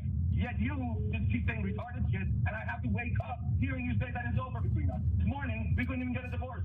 It was a physical impossibility. So stop being a retard, please. It's not funny, and I'm known for never. And should be individual from each other. And he's certainly not a saint in this situation. He treats her like shit, and they even have this weird altercation where she kind of expects him to, I don't know, leave her alone, go away. And he's like, why the fuck would I do that? I'm staying right here, bitch. We're hanging out all the time.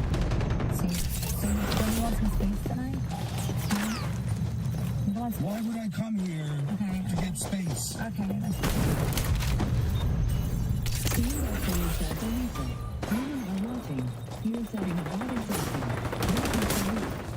Just watch till the stream gets better and we shut the fuck up.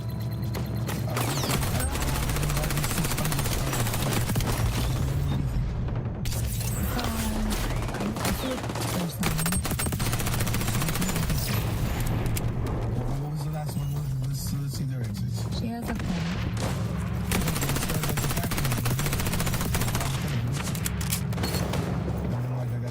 I just thought that you loved this. That's what it seemed like. It's a different thing, not this loser thing that you do. What do you want to do? You want to do something else? The chat donated $3. You have to stand up for yourself sometime. Just because he donated money to you doesn't mean you have to be a fake submissive bitch. Grow a pair of balls and don't let him call you names.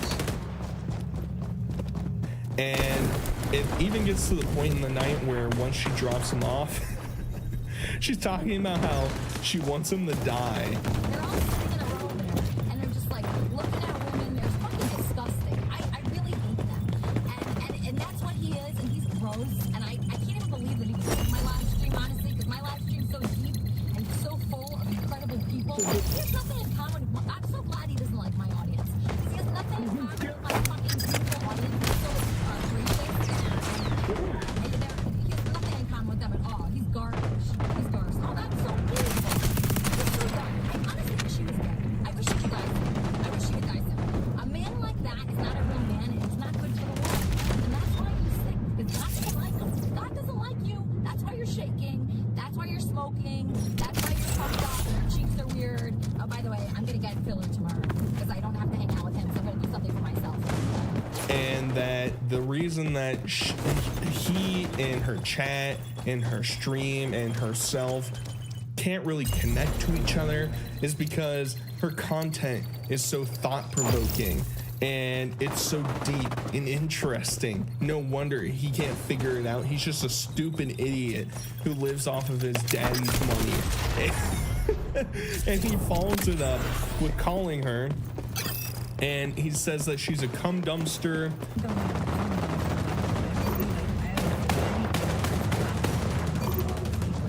I never even made out with him. One time.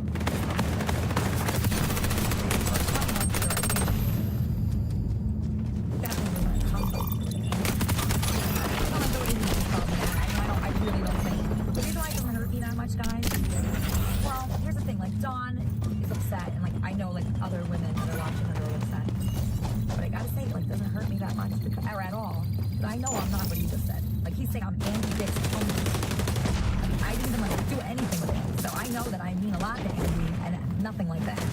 And it calls her a bunch of other horrible things, and she sits there and just ponders it and says, actually, I wasn't that with Andy Dick. It's like, oh, good argument, Elisa. You're really slam dunking that in. And now we reach the point that everybody has been talking about.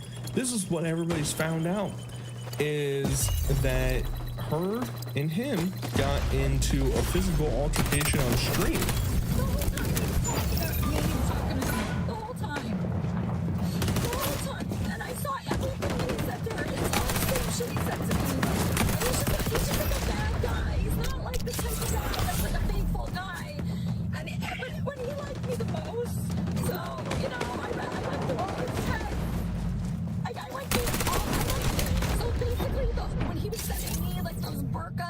He's doing the same shit, the stuff about he says about my ass is the same shit he says about her ass.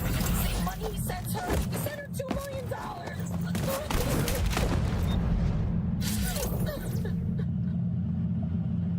So what am I supposed to do? For this clip and all the clips that I have, you fucking asshole.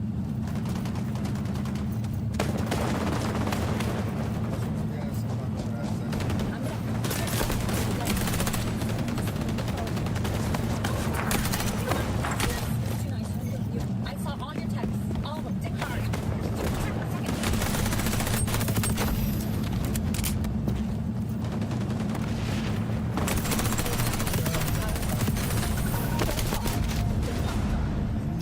Yes, sir, we're really sorry about this. I'm sending him your way. So what am I supposed to do? All your texts, all of them, dick hard. I fucking hate you.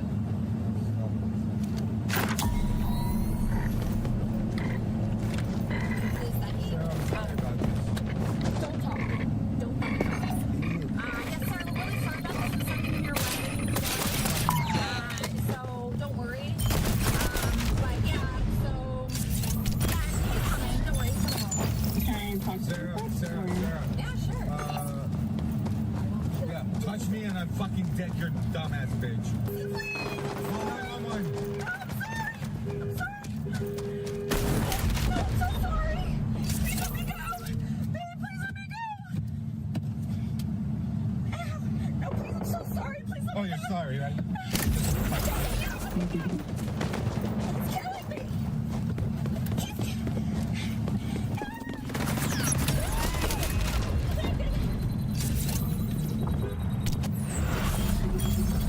And it basically stems from her finding out, snooping through his phone, that he was cheating on her. Now, I don't know how she wouldn't already know all this shit, because he's sending thousands of dollars to her and he's online all the time. What else do you think he's doing? He probably has a fucking platinum card to OnlyFans. That'd be my guess. He's probably in every fucking girl's DMs right now. He's probably in your DMs. You should open them because he's probably there. But this is all surprising to her.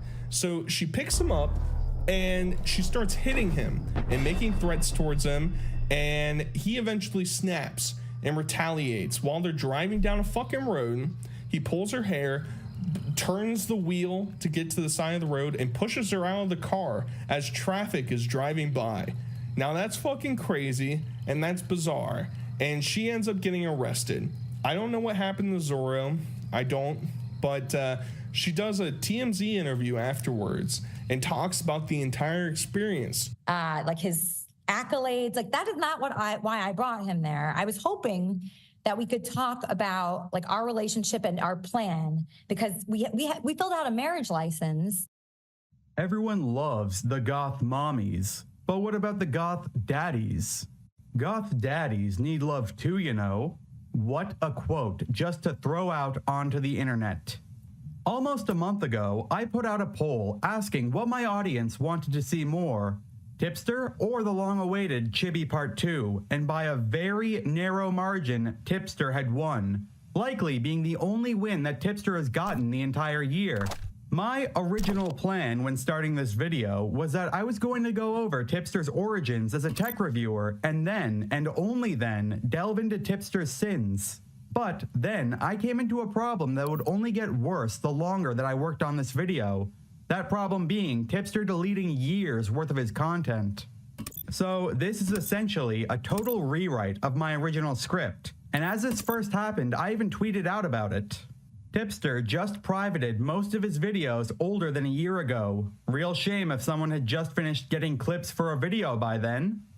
Out of nowhere, Tipster just deleted over 2,100 videos. And the truth is, I was actually nowhere near done getting the footage that I needed, and only said that because I thought it would be funny if it made its way to Tipster. But alas, that's okay, because now we can properly get into the sins of Tipster.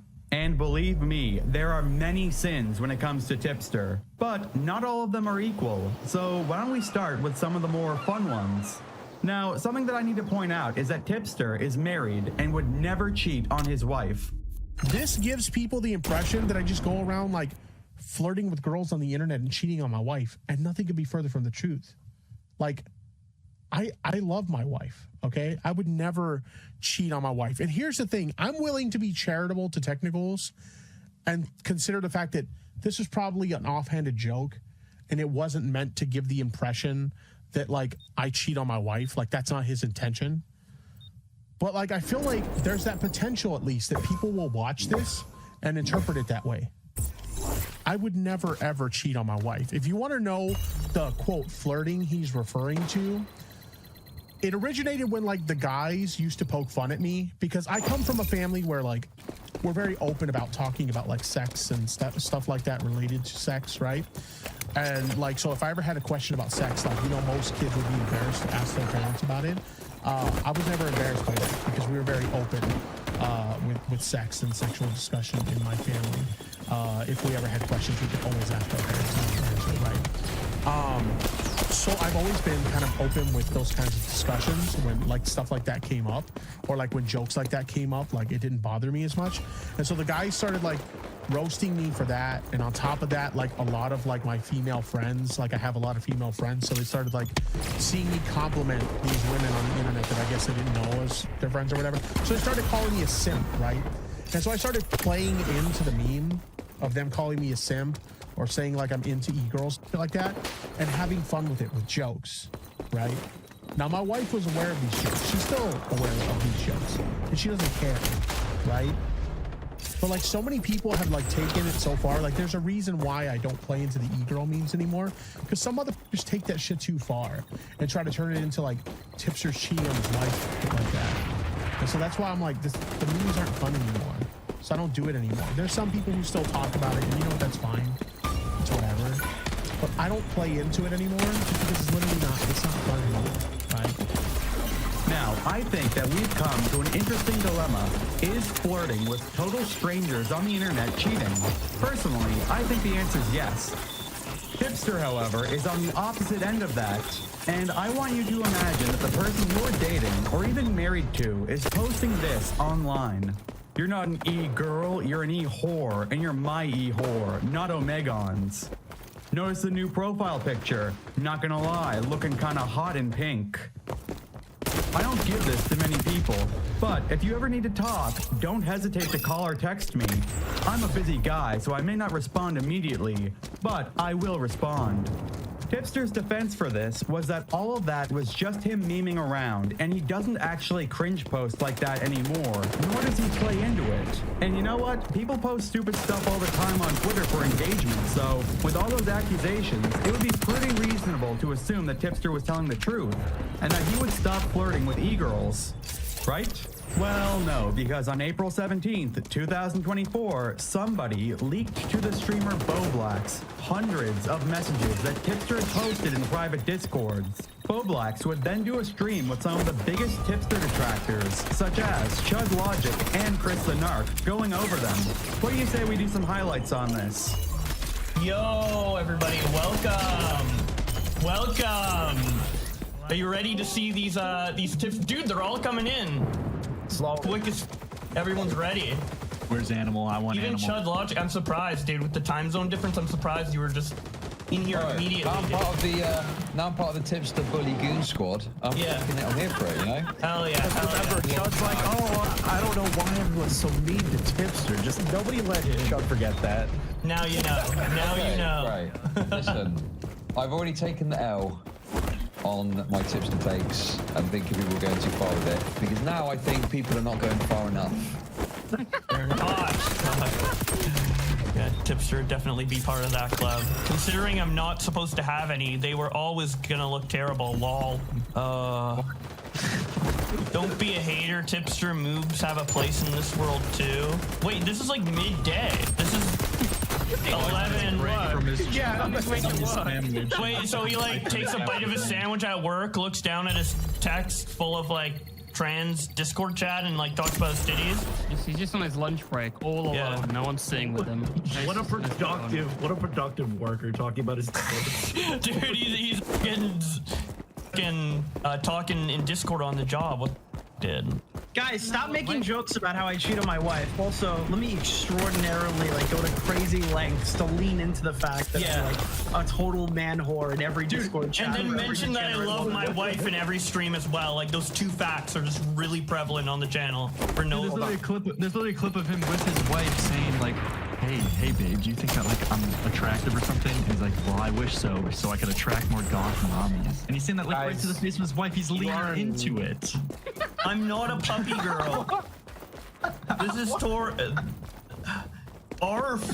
What's your persona? This gender affirming care. This is on Christmas. This is Christmas Day. Dude, right from trans chasing to furry chasing, bro. Dude, his first Christmas as a non-Christian, because he left Christianity for Keffels. This is what he's doing, dude. Instead of relationship ended with Christianity. Keffels is my new best friend. The relationship with Jesus is over. I seem to recall you saying you're a slut for head packs. Sounds pretty decent to me. Dude, and the thing is, like, these are the history of all of Tipster's messages. Like, there's almost no message that's normal. I will put my Dorito fingers in your hair, slut. Like, there's no, like, there's... Looking like the good dog boy. Every single Tipster message is just... is something weird. There's no normal message here. You are all bottoms. There. It's settled. My name isn't Lumi, but you are a whore. Boom. Happy now, lol. Do they talk about anything other than sex in here? Maybe. I'm reading. I'm here, yeah. I'm literally here. I guess dude. This isn't cherry picked. There's no bias. I'm literally reading chronologically from a couple days ago, and everything's sexual. Imagine that like all the stuff in this Discord server is normal, but Tipster, who literally only knows stereotypes, goes in there and just talks about fucking everybody. Yeah, he's like, you guys are trans, right? What do you think about sex? Chud, do you know the lore on this one? No, go on. Back when we were still friends with Tipster, we were chilling around, and we saw Tipster would post like daily Apple Watch updates to show how many calories he's burned.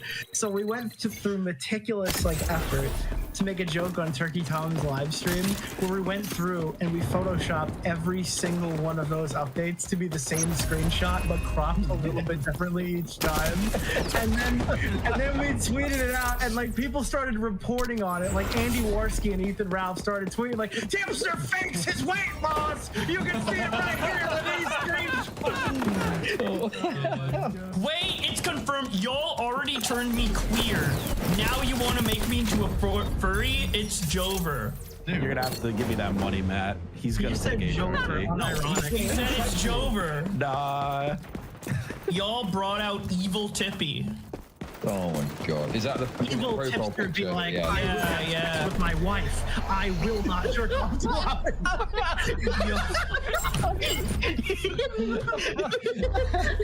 I will not flirt with women online. Yeah, dude, Nick, do you remember those old clips of Tipster being like, yeah, that's why I don't like he was reacting to like Technical's skit on him, and he's like, yeah, now that they've like joked about the wife too much, I'm not even gonna make the e-girl goth mommy jokes anymore. I can't, dude. I just can't. I'm done with He's holding that back. He held it back, and then once Keffels came in, he's like, ooh, mommy, bark, bark, bark. Like in fucking the chat, dude. He's been fucking holding it back this whole time, ever since Technicals made one joke about him. A top would have done it. So much bottom behavior in chat recently. This is the guy you were defending, Chud? Okay, listen, first of all, second of all, if you want to get into that, I never fucking defended him, no. I just said I didn't understand why people were so fucking going crazy over him. I just thought he was kind of a buffoon that stepped into rakes all the time. Listen, all right. I didn't realize the rich strain of low Sugar Conroy. Tipster is the YouTube drama version of professional wrestling, but only Vince McMahon. The piss ball is gonna leak fairly quickly. Goth mommies are like a bat signal to me. Oh no. Come on. No. Dude, all of these are so perfect for like just a Twitter banner or something. It's just We're so robbed by Tipster not having any industry power. Like, it actually sucks. We'll never get to know what would be. Dude. I want him to be like the CEO. Like, imagine of if Sweet this guy Baby. was somebody important. Imagine if this guy was like a big and successful YouTuber. How fucking crazy the dramas would be. Dude, oh my god. Dude, the city needs a hero. Dude, he knows how to get big, just not in that can we way. ask him up for like 6 months and blow his YouTube channel? Yeah, can we all be like, I forgive Tipster, he's epic, and like... Everyone's well, we did like, well, me and Augie promote him so much, he ended up getting like a fucking 1,000 concurrent viewers, and then he just pissed them all away, and now he's at 40. So, whether it's in public or in private, Tipster seemingly can't help but post the most uncut cringe you've ever seen. Let me tell you a story. Once, me and some coworkers were at a bar, and one of them went to use the bathroom with his phone left on the table. Like a vulture, I instinctively grabbed it and took a selfie so that way he would know who was responsible for what I was about to do. And then, I changed his Tinder description to the Metal Gear Solid 5 Kazuhira Miller speech. Why are we still here? Just to suffer. Every night, I can feel my leg, my arm, even my fingers. He didn't know that I did that until a few days later at work, and moral of the story is that that's less embarrassing than having any of these messages Tipster post leaked. This may come to the surprise of a lot of people considering my channel, but I rarely watch lolcow content unless I'm making a video on them. However, Tipster is one of the few exceptions that I keep up with casually. Well, one night, while I was on Twitter, instead of working like I should have been doing, I saw a tweet from the YouTuber Manic the Manic Mechanic that said cursed blood rotation, as well as having 5 profile pictures. Those being Kite and Chaz, someone I don't recognize, Manic, Tipster, and the Undead Chronic. And I remember thinking, wow, that would be a pretty cursed blunt rotation. And then I scrolled down. Little did I know, however, that call was actually happening in that very moment. Tipster, this is less a debate and more a therapy session for 2 retards. This is not a place of honor. This is some bad therapy, man. I'm waiting for some. I'm waiting for some. Hold on, no, I'm. All you've done is call me a retard and tell me that I'm wrong. So. This is therapy session for 2 retards. It's like, Before we get to the next clip, there's something that you all need to know. Tipster is incredibly block happy, and on January 4th this year, I found out that he had blocked me. Up to that point, I had made a total of 3 tweets related to him, all of which I stand by today. Bro, Tipster looks like he's photoshopped onto someone else. Why doesn't he either grow a beard or start drinking some water? At least Leafy had a reason for wanting another chin. Is there anyone actually afraid of Tipster? Like, what's he gonna do? Make a passive-aggressive comment on your YouTube channel and then block you? Tipster's channel is dead. How someone with like 100k subs gets 2k views on a new video is astounding. Like I said, I stand by everything I said in those tweets. Tipster should start drinking more water. His tough guy act that he tries out works on no one, and his channel gets drastically less views than it should for its size. Were my tweets a little mean? Maybe, but they definitely weren't anywhere close to me A-logging him, and they were definitely true as well. But that was more than enough to get me on the massive block list. And I don't want to sound like I'm upset by that, because getting blocked by Tipster honestly feels like you completed some sort of side quest in a video game and then joined an exclusive group that you have to earn your way into and can't buy in. One of us will come. Yeah, one of us. We accept that one of us. I say this because back to the Kite and Chaz stream, while Tipster was there, Manic, remember him because he's going to be coming up again later, called in and asked why he was blocked, and Tipster had honestly no idea why, but for some reason denying that he uses a mass block list. Yeah, Tipster, I'm your biggest fan. Yeah, is that so? What's up? We have such alike music taste. Why did you block me on Twitter? I don't even know who you are. Imagine approaching me and being like, whoa, why did you block me on Twitter? And No, like, Manic, Tipster knows me. He knows you now. He's like, why did you block me? And I'm like, I don't know who you are, dog. What? I mean, it implies if you blocked me that you saw something of me on Twitter.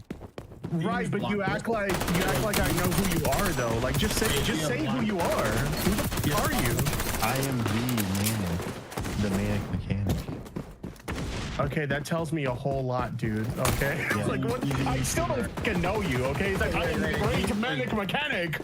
Hear me roar. Like, what the f? Like, I don't know who you are, dude. Like, okay, I got you blocked on Twitter. Cry about it. Do you use the block list function where like you can like hit a thing and it blocks a bunch of people?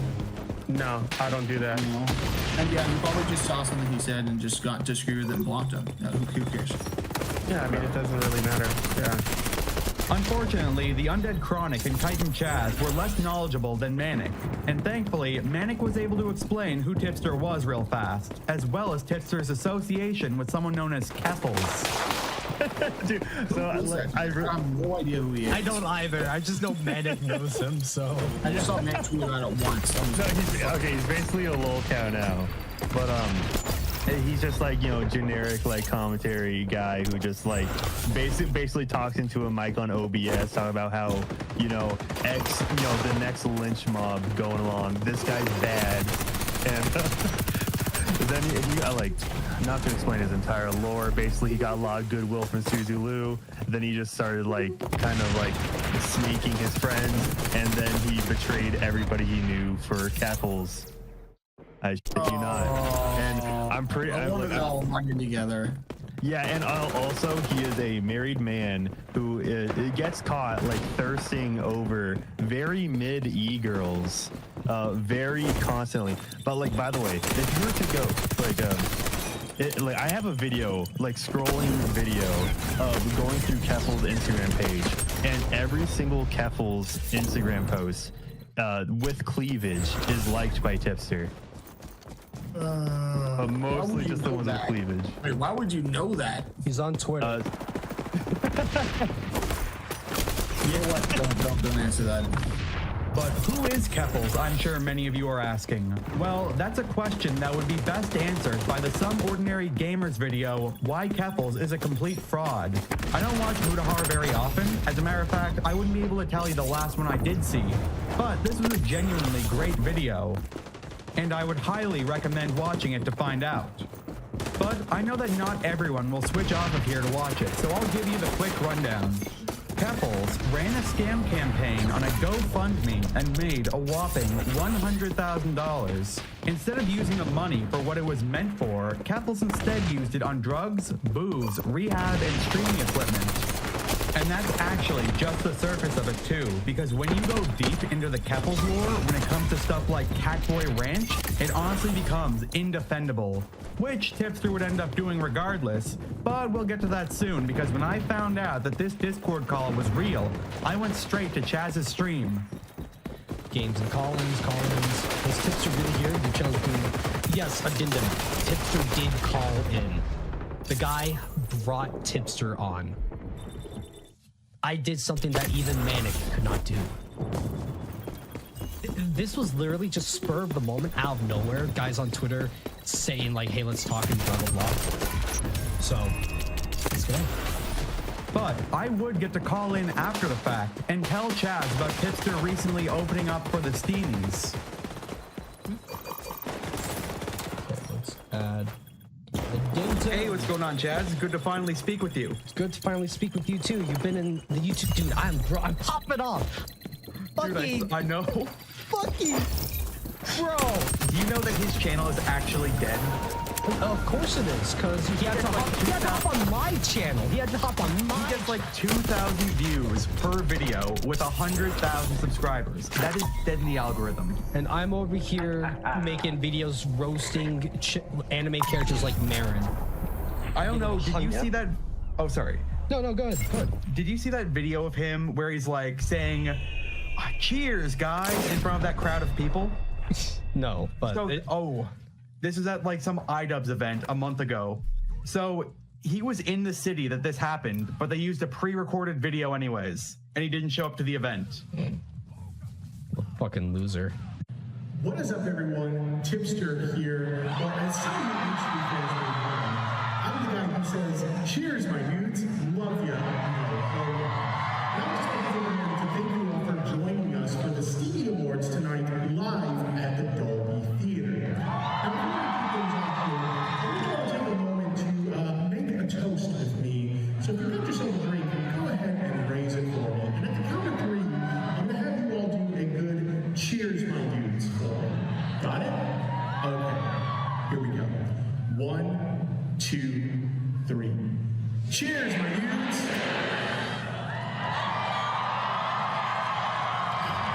Okay, now with that on the way, let's go ahead and let's get this show started. Take it away, H3 crew. Love ya.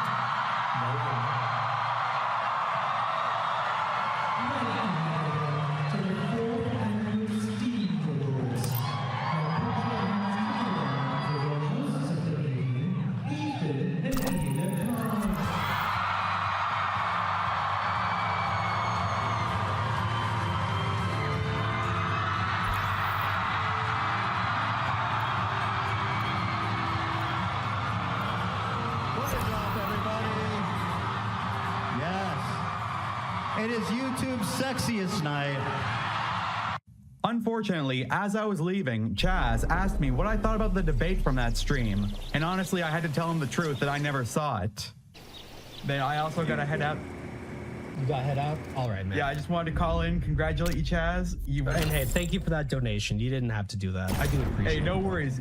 You deserve a little reward. At the very least, was it entertaining? Before Chronic and everyone else hopped in, it became kind of a clusterfuck. Was it at least entertaining to listen to? Oh, I have no idea. I came in after it was over. Okay, fair. But was it? I'll tell you this before I left. So I was scrolling on Twitter. I saw a Manic post. It had a picture of you, Chronic, Tipster, and that Ellen. That person. And it said like cursed blunt rotation. And I think, yeah, that would be a pretty weird conversation. And then like a few minutes later, I see he tweets out like the chat. And I see Tipsters and it's like, what? So that's when I realized it was real. It's real. The One Piece is real. I thought he was just like making his own Smash Bros. Discord call. Unfortunately, this is really where the fun is going to go away for a little bit, because on February 7th, Bosch, a friend of both Tipsters and Keppel's, accidentally leaked what many people would call his goon folder before immediately ending his stream. What made this leak bad was that it was filled with lolicon images, and I can't show you because it's actually illegal. While Tipster was ready to ignore it, another leftist YouTuber wasn't. This one being H3H3 just 2 days after it happened. So here's what happened. And again, Voss fans, if you want to defend him, I'm going to be receptive to everything you're saying. I'm not here with an agenda. I'm just showing something funny that happened. Okay? But I will say this. What was on the agenda? This is what socialism does to a motherfucker. No, I'm kidding. We love the socialists. He's just a political commentator, right? So he's a political commentator. He's a leftist, a socialist, and he is pretty popular in that space.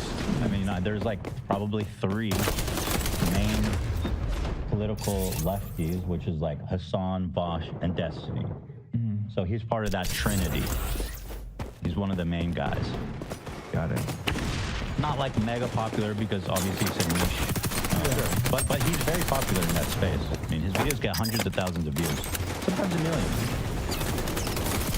There it is. You can see this is an example of the kind of structure that I'm referring to. What? Now, is that how the stream ended? I'm not 100% sure. When people were posting it on Twitter, that's how they labeled it. But I think if I remember, I think it cut to like a holding card, some sort of static holding card for a moment, and then it ended shortly after that. So one more time. So this is how it This ended. is an example of the kind of structure that I'm referring to. What? That's a face of a man who knows.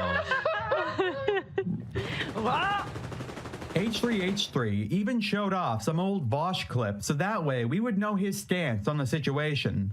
You'll never be able to find a clip of me saying that I think it's good to have child. Should consuming child be legal? Yes, 100%. Please, right now, uncuck your dumb shit, libcucking SJW brains and recognize this empirically correct fact that I am about. Once again, he sets it up in the clearest terms possible. Clear your ears out, everybody. Sit down and listen to every word, which I mean with my whole body and soul. Spit. It is possible for an adult and a child to have a sexual relationship and for it to have positive outcomes on the child as well. That's game. I don't know how he survived that one. What? I don't know how he survived that one. That sentence should not be said no matter what the context. Is there more context to that one?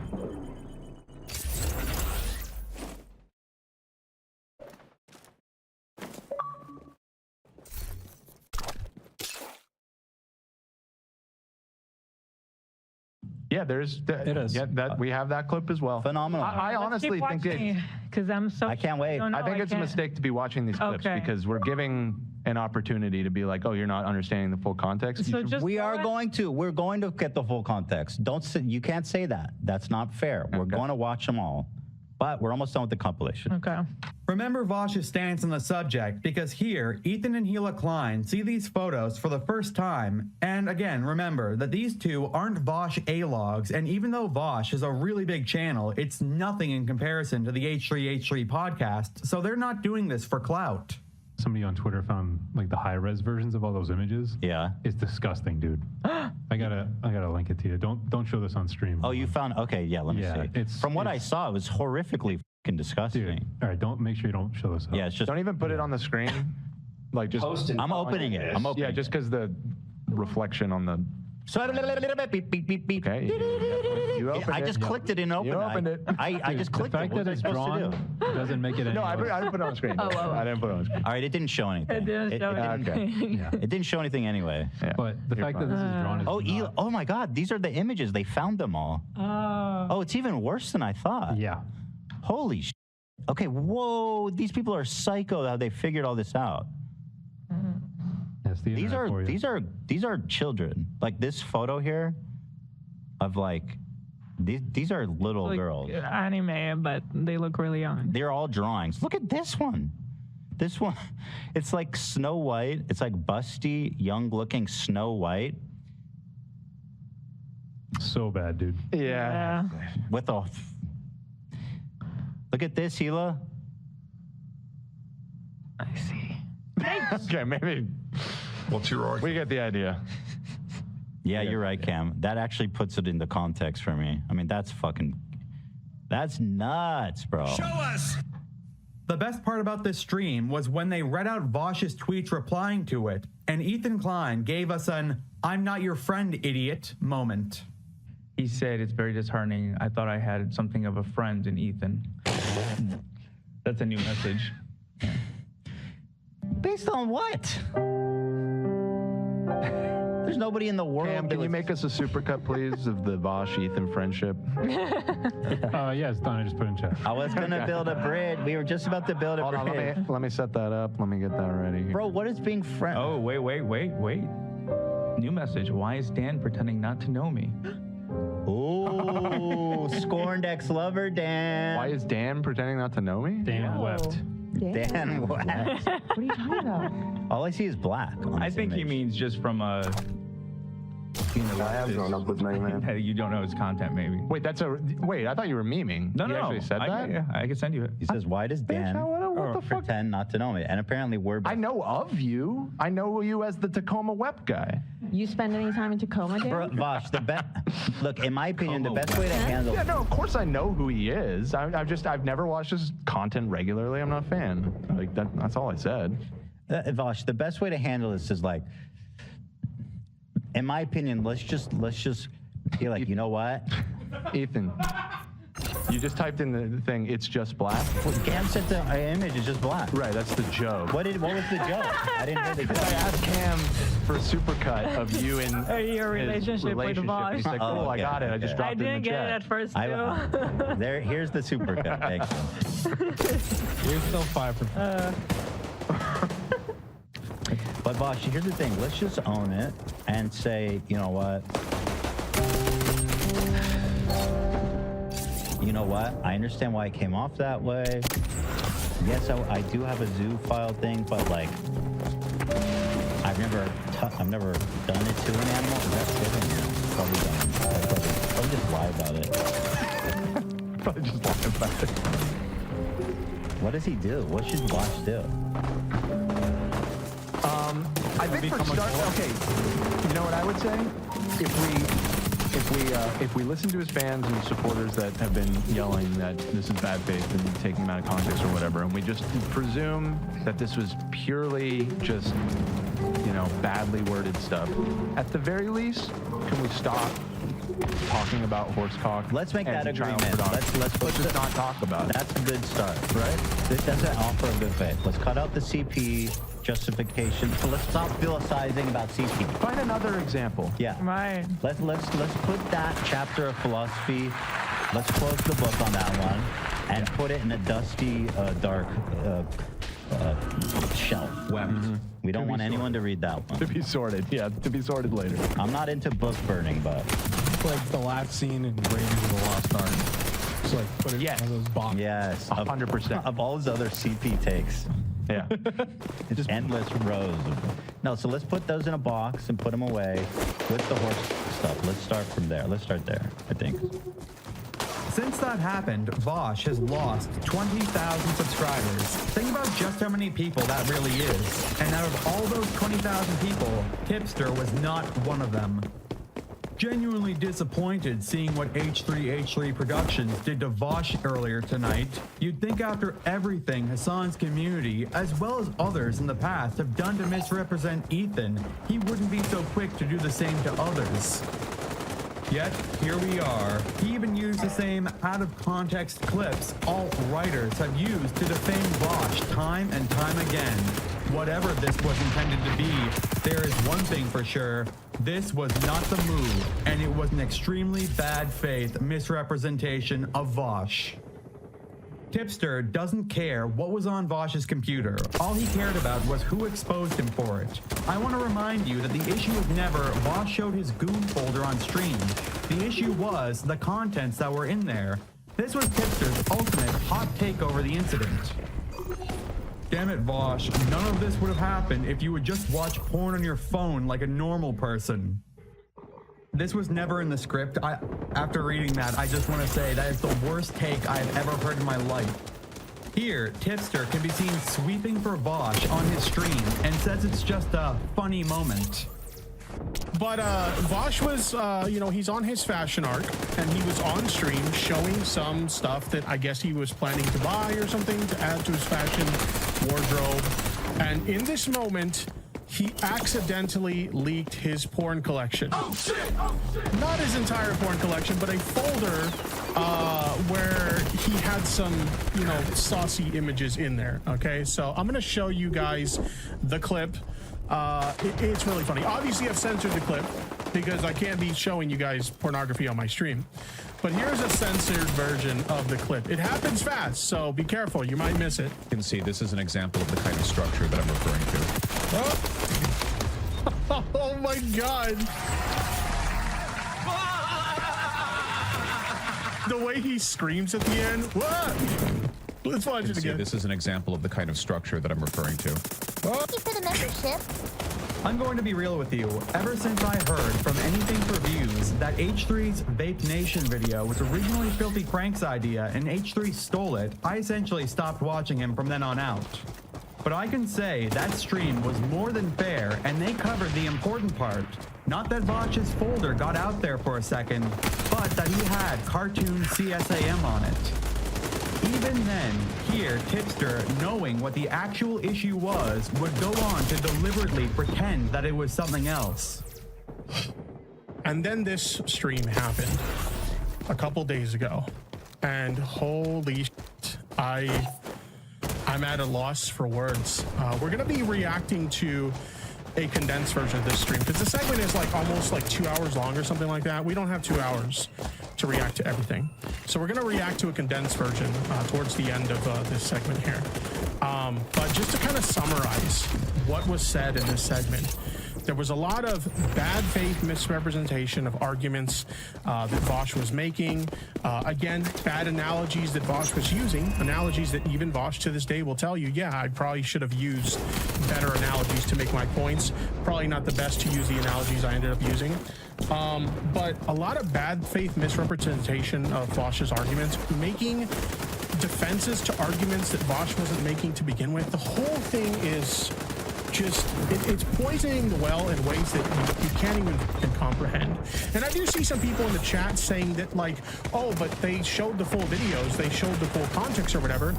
It doesn't matter how much you show the full context if you're going to misrepresent the arguments that are being made within those full context videos and basically make the claim that Vosh is saying things he isn't saying. That's the issue here. And that's the thing that a lot of people who are H3 fans and defending H3, that's what they don't seem to understand. Okay? They don't seem to understand that. So I'm hoping I can explain it. And ultimately, at the end of the day, you guys will either agree with me or disagree with me at the end of it. And that's fine. You can have whatever opinion you want to. But I'm just going to give you guys my thoughts on this. And then you guys can come to your own conclusions at the end. Before we get into reacting to this, because like I said, this is like 2 hours long. I have a condensed version that we're going to take a look at. If you guys want to see the full version without my commentary, in fairness to H3, I will link it in the chat, and you guys can check it out for yourselves. Just skip to the Vosh segment. It's called Vosh Horse Folder. But I want to go over just kind of me giving my thoughts after watching this stream. I put out this tweet because I had watched the full segment and I was just kind of in disbelief about what had happened, right? One of the better parts of this stream was Tipster seeing consequences for his actions and getting mogged on by H3. Let's get a couple of highlights in, shall we? So I put out this tweet and I went to bed. I fucking went to bed. And when I woke up the next morning, I woke up to a fucking storm. I did not expect to wake up to literally thousands upon thousands of tweets calling me a pedophile, calling me a lolicon, saying that I'm defending a pedophile, say that I'm defending a bestiality, and all this horrible fucking that I am not doing whatsoever. None of these things are true in regards to my defense of Vosh, okay? And so I start scrolling through some of these replies, trying to find out what the fuck is going on, right? Because it's just an offhanded tweet that I put into the ether, and then I went to bed. So I'm trying to find out what the fuck is going on, and I see somebody in my replies post a screenshot of H3 talking about me, because H3 doesn't use Twitter anymore. I see a screenshot of H3H3 posting me on his Insta story. He posts my tweet and says, "Cheers, my horse. Love ya. No pedo." Okay? And at first when I saw this, I was like, this can't be true. This can't be real. There's no way in hell that this is real, right? This has got to be like a Photoshop job or something like that. I go over to his Insta story, and sure enough, there it was. He was literally basically calling out anyone who disagreed with him on the situation. We're going to be looking at some of his Insta stories. There was so much insanity on his Insta story, and we're going to look at some of those things. I can't possibly show everything. We don't have time to show everything, but I'm going to show the things that I think that matter the most. But like, I look at this and I'm like, he's either insinuating that I'm a pedophile in this post, or he's insinuating that I'm defending a pedophile, both of which are really bad fucking things and are not remotely fucking true to what I'm doing here. I am defending someone who is being labeled a pedophile by H3H3 and others who I don't believe that that's the fucking case, all right? Remember that you chose to die on the lolly hill. I hate this fucking comment so much.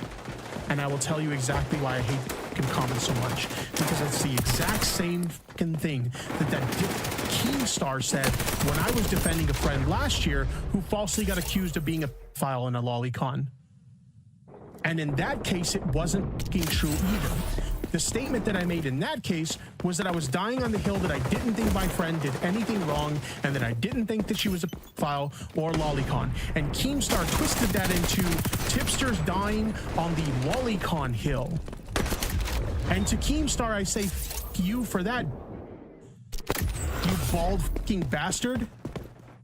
Unlike Beetlejuice, whose name you have to say 3 times in order to get him to show up, it seems that saying Keemstar's name once is enough to bring him into your chat. And even though Tipster tried to ban him multiple times, Keemstar kept coming back with more alts. And Keemstar, you can get the fuck out of my chat. Literally suck a fucking dick. How dare Keemstar show his fucking face in my chat? Don't you ever show your face in my fucking chat again. You're not welcome here. Hey, Keem, thank you for showing up on the Happy Punch account. I have evidence that will put Tipster in jail this stream. Literally go fuck yourself, Keem. You are a disgusting human being, and I regret that I ever associated with you or ever defended you. You are a piece of trash. Go fuck yourself. Here, I'll ask you, just follow through. No, you're no better than Ethan is right here, if not worse. Didn't even know that was Keem. Yeah, he runs Happy Punch. Ban Skyfire News. That's also Keemstar. Thank you. Okay, yeah, because you have to hurt children to make it. That's why it's immoral. It's not magically immoral. It's immoral because of the harm that is caused by it. I told you, Keem, you're not welcome in my chat.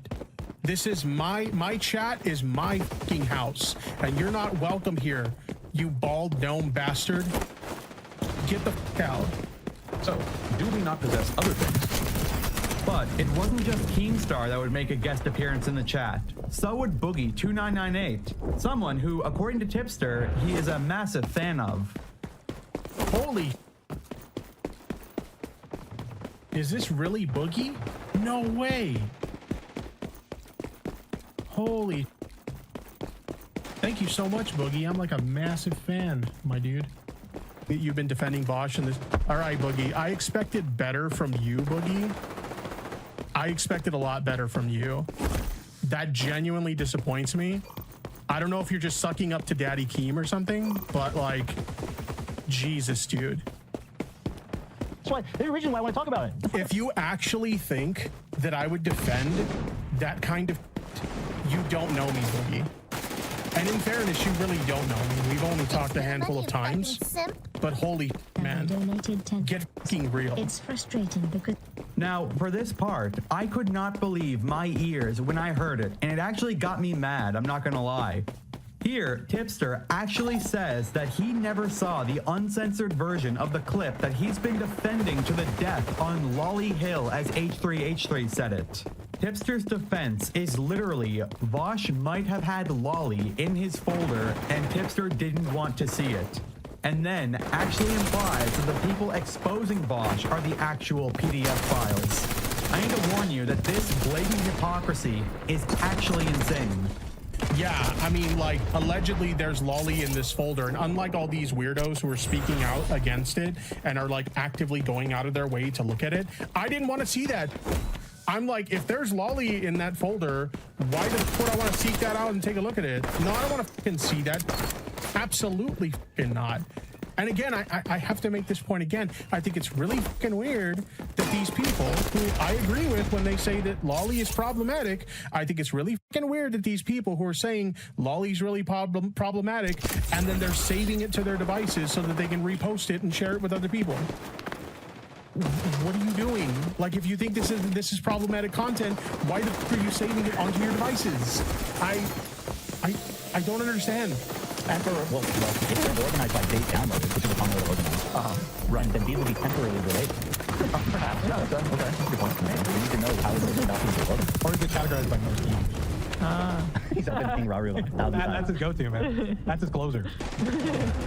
He's beautiful, so that fits. And then, you know, again, embarrassing with the AI. I know next time this happens, I'll make sure that it's like real drawings of horse dick and not AI coloring. So I apologize. Bro, I saw that. It was vile. Yeah, all the people are like, dude, defend this, and then post it in 4K. Yeah, it's really fucking weird. Downloaded it. So is he memeing that like his community? It's like I said earlier, like a lot of the people that like are commenting on this situation, they'll basically say that if you have any engagement with this content whatsoever, even if it's by accident, then that like instantly makes you a lolly in a file. And so by that same logic, you can make the argument that they're lollies and files because not only are they interacting with the content, mistake or not, they are deliberately downloading it onto their devices and then looking at it and sharing it with others. So it's like, now obviously I wouldn't accuse people of being files or lollies like that because I know how harmful those kind of labels can be. I'm just simply saying by their logic, you can make the same argument about them. Well, the day after that, H3 would actually clap back on Tipster on another live stream. And unlike anything that Tipster's ever said, this actually got a chuckle from me. I don't know if you realize how optically bad what you just said looks. This looks...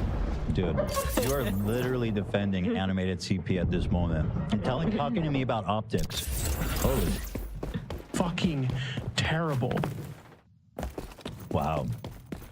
Well, listen, if criticizing CP makes me look terrible, then I'll be Darth Vader. You know what I mean? Like, oh, I'll take that tough route. You're gonna have a hard time uphill with that argument, buddy. Even Keemstar would tell people why he was so anti-tip on LolCow Live. And honestly, I can't even give a brief description because Keemstar says it so well. Note, however, none of these cuts are from me. Do you know what Tipster did? He doubled down. He tripled down. He quadrupled down.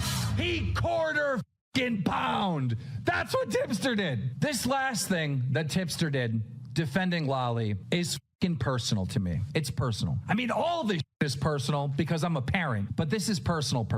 Maybe 2016 or something like that. My daughter was very young, and there was this creep online who was famous for drawing this lolly stuff, all right? Cartoon CP. And he drew my daughter in some sexual way. Disgusting stuff. I think my daughter was like 7 at the time. Pretty up shit. I hate that guy. That guy got canceled for that.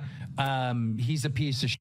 Whatever. Then, come to find out, Mr. Beast blows up, becomes super famous, one of the biggest YouTubers on the platform. And people find out Chris from Mr. Beast posted pictures from this same artist, you know, the artist that draws cartoon CP.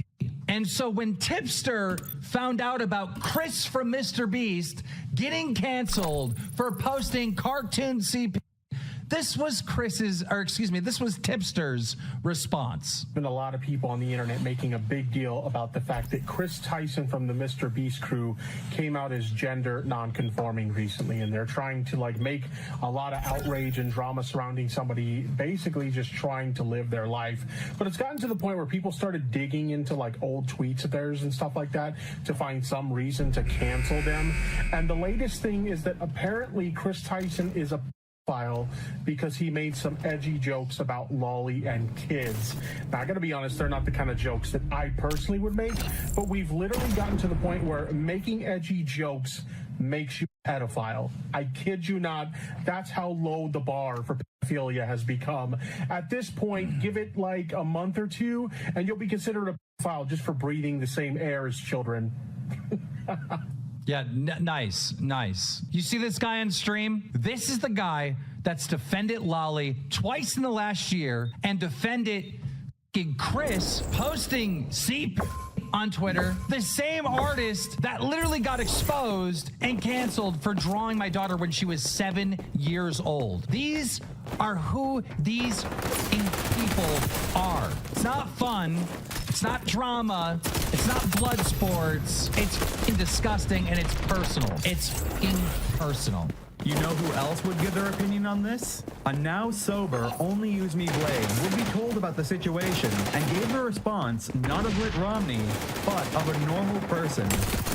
Long story short, this guy named Bosch got caught with a cartoon C folder got leaked, and the fact that he's loves horse, multiple statements about him loving horse, and Tipster decided to defend him. What? Yeah, that's a really the most normal response I've heard so far. Okay, I'm sorry. I don't have any friends that are into CP or anything like that. But if they were, I wouldn't be like, you know what? He's a great guy, except for that. Yeah. No, that's not a gray area. That's a no. They're saying you take it out of context. How do you take that? How do you take? I love Dude, this is the thing. Blade hasn't even seen the clips, and he's saying what everyone's saying. How do you take that out of context? What are you talking about? Context. Yeah. I mean, I'm open-minded as the next dude, but there's not really a situation where you can explain horse or seat to me where I'll be like, you know what? Okay. Like, I don't see that happening, dude. I think of this as old Blade, drunk Blade, and come to the same conclusion. Well, I think anybody with common sense would be like, what the fuck, dude? Like, yes, exactly. Like, Keem, I know we went ups and downs, dude, but there's no situation where you come to me like, you know what, Blade? I love slapping kids. It's my thing. Yeah, I don't know. And there'd be no situation where you're like, that's cool. I understand. You're my buddy. No, that. Real friends will tell you that's dumb. At this point, Tipster had been getting blown out all over, and what was his response? To dramatically throw out all of his anime-related things within reach. Because we all know he wasn't getting out of that chair to do it. You could look at something that looks perfectly fine and then later find out it's lolly, and then you could find yourself in a situation like this. So this whole situation has honestly ruined anime for me so fucking much that I never want to watch anime again. I don't want anything to do with anime. I got my waist bin here and I got some of my anime. We got Death Note, one of my favorites. Okay, throw it in the bin. We got some Dragon Ball Z, another great anime show. Throw it in the fucking bin. Robotech seems pretty harmless, but who knows? Maybe there's some lolly in there. Throw it in the fucking bin. Ease, based on one of my favorite RPG franchises, in the fucking bin. Hell, I've got video games that are anime inspired. Those go in the bin too. Ease, the video game, gone. The Final Fantasy games, there's probably some lolly in there somewhere. Get rid of them. Final Fantasy VII Remakes, gotta go. Catherine, pretty sure there might be something sussy in there. Let's get rid of it. And just for good measure, Ethan calls people he views as lolicons, he calls them lollipops. So we'll get rid of Lollipop Chainsaw just to be on the fucking safe side. I'm so sick of anime at this point. I want nothing to fucking do with it. No more anime in my house. I'm sorry, babe. I know you're in the other room. I know you still like Pokemon and stuff like that. No more. No mas. It's Jover. No more anime in this house. Yes. Somehow, Tipster had been able to keep his head above water during all of this backlash and kept streaming to a small, but somehow loyal audience. So what do you think he does? Start something with another channel bigger than his? Or chill out? Boogie2998 becoming the quartering ripoff wasn't on my 2024 bingo card, but it should have been. He's lost a lot of relevancy in recent years, and his bank account is looking rather empty these days. And being the lovable Mr. Rogers character on the internet wasn't working anymore because people got a chance to see behind the current. I just want to point out that he actually wrote current. I didn't say that wrong. and get a good look at what the real Boogie 2998 is like. And surprise, surprise, they didn't like it. Not to mention the fact that the anti-woke grift is extremely profitable, and I can imagine seeing folks like the Quartering and Melanie Mack rake in mountains of cash on that grift. Looks rather appealing to a has-been with a career on life support, whose only current claim to fame is being the co-host of a podcast hosted by Keemstar, where you are literally there just for the purpose of being mocked by everyone on the internet for being a lolcow. What could Boogie have possibly said or done to get this love letter from Tipster? Boogie simply took a stance against politics being forced into modern video games during the Sweet Baby Inc. fiasco this year. At the end of the day, I set the last one out, and I felt like I was on the wrong side of history there. And it certainly didn't serve me well. So gamers, I've been granted a do-over here. I don't know why Homeland Security has decided that they are going to give me a chance to right this particular ship, but I'm going to take it. And I'm going to make sure that I'm on the right side of fun video games and fun, well-written diversity and nowhere else. Just look about how much coping and seething that Tipster has reading out Boogie's response to all this. Somebody actually asked Boogie what his thoughts were on my comments. He says, if I pissed off Tipster, it's a good litmus test I'm on the right track. Really?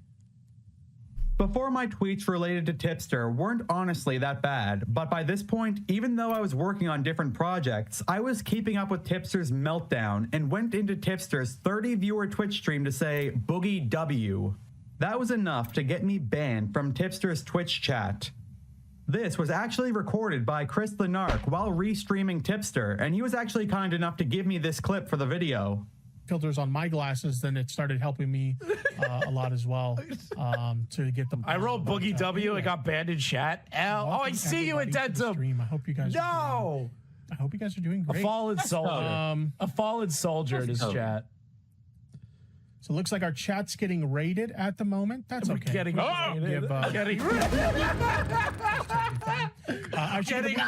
Because I we got caught too much. At this point, Tipster needed a W, and he needed it fast. But unlike someone else I cover whose formula is, for every W gained, it must be immediately followed by an equal or greater sized L, Tipster just gets no Ws. Like seriously, watch this and tell me it's not some serial killer stuff. Hey guys, it's me, Francis.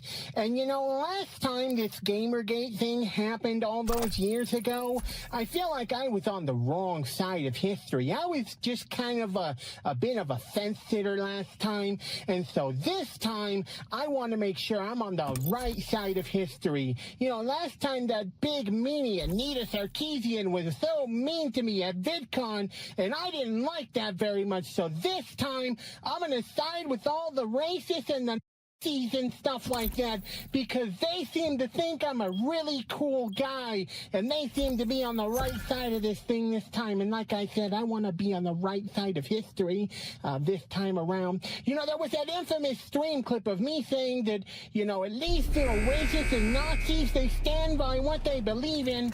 And, you know, I'm going to stand by them this time, because that big bad Anita Sarkeesian was so mean to me at VidCon. How dare her! Then, Tipster got owned again by Boogie.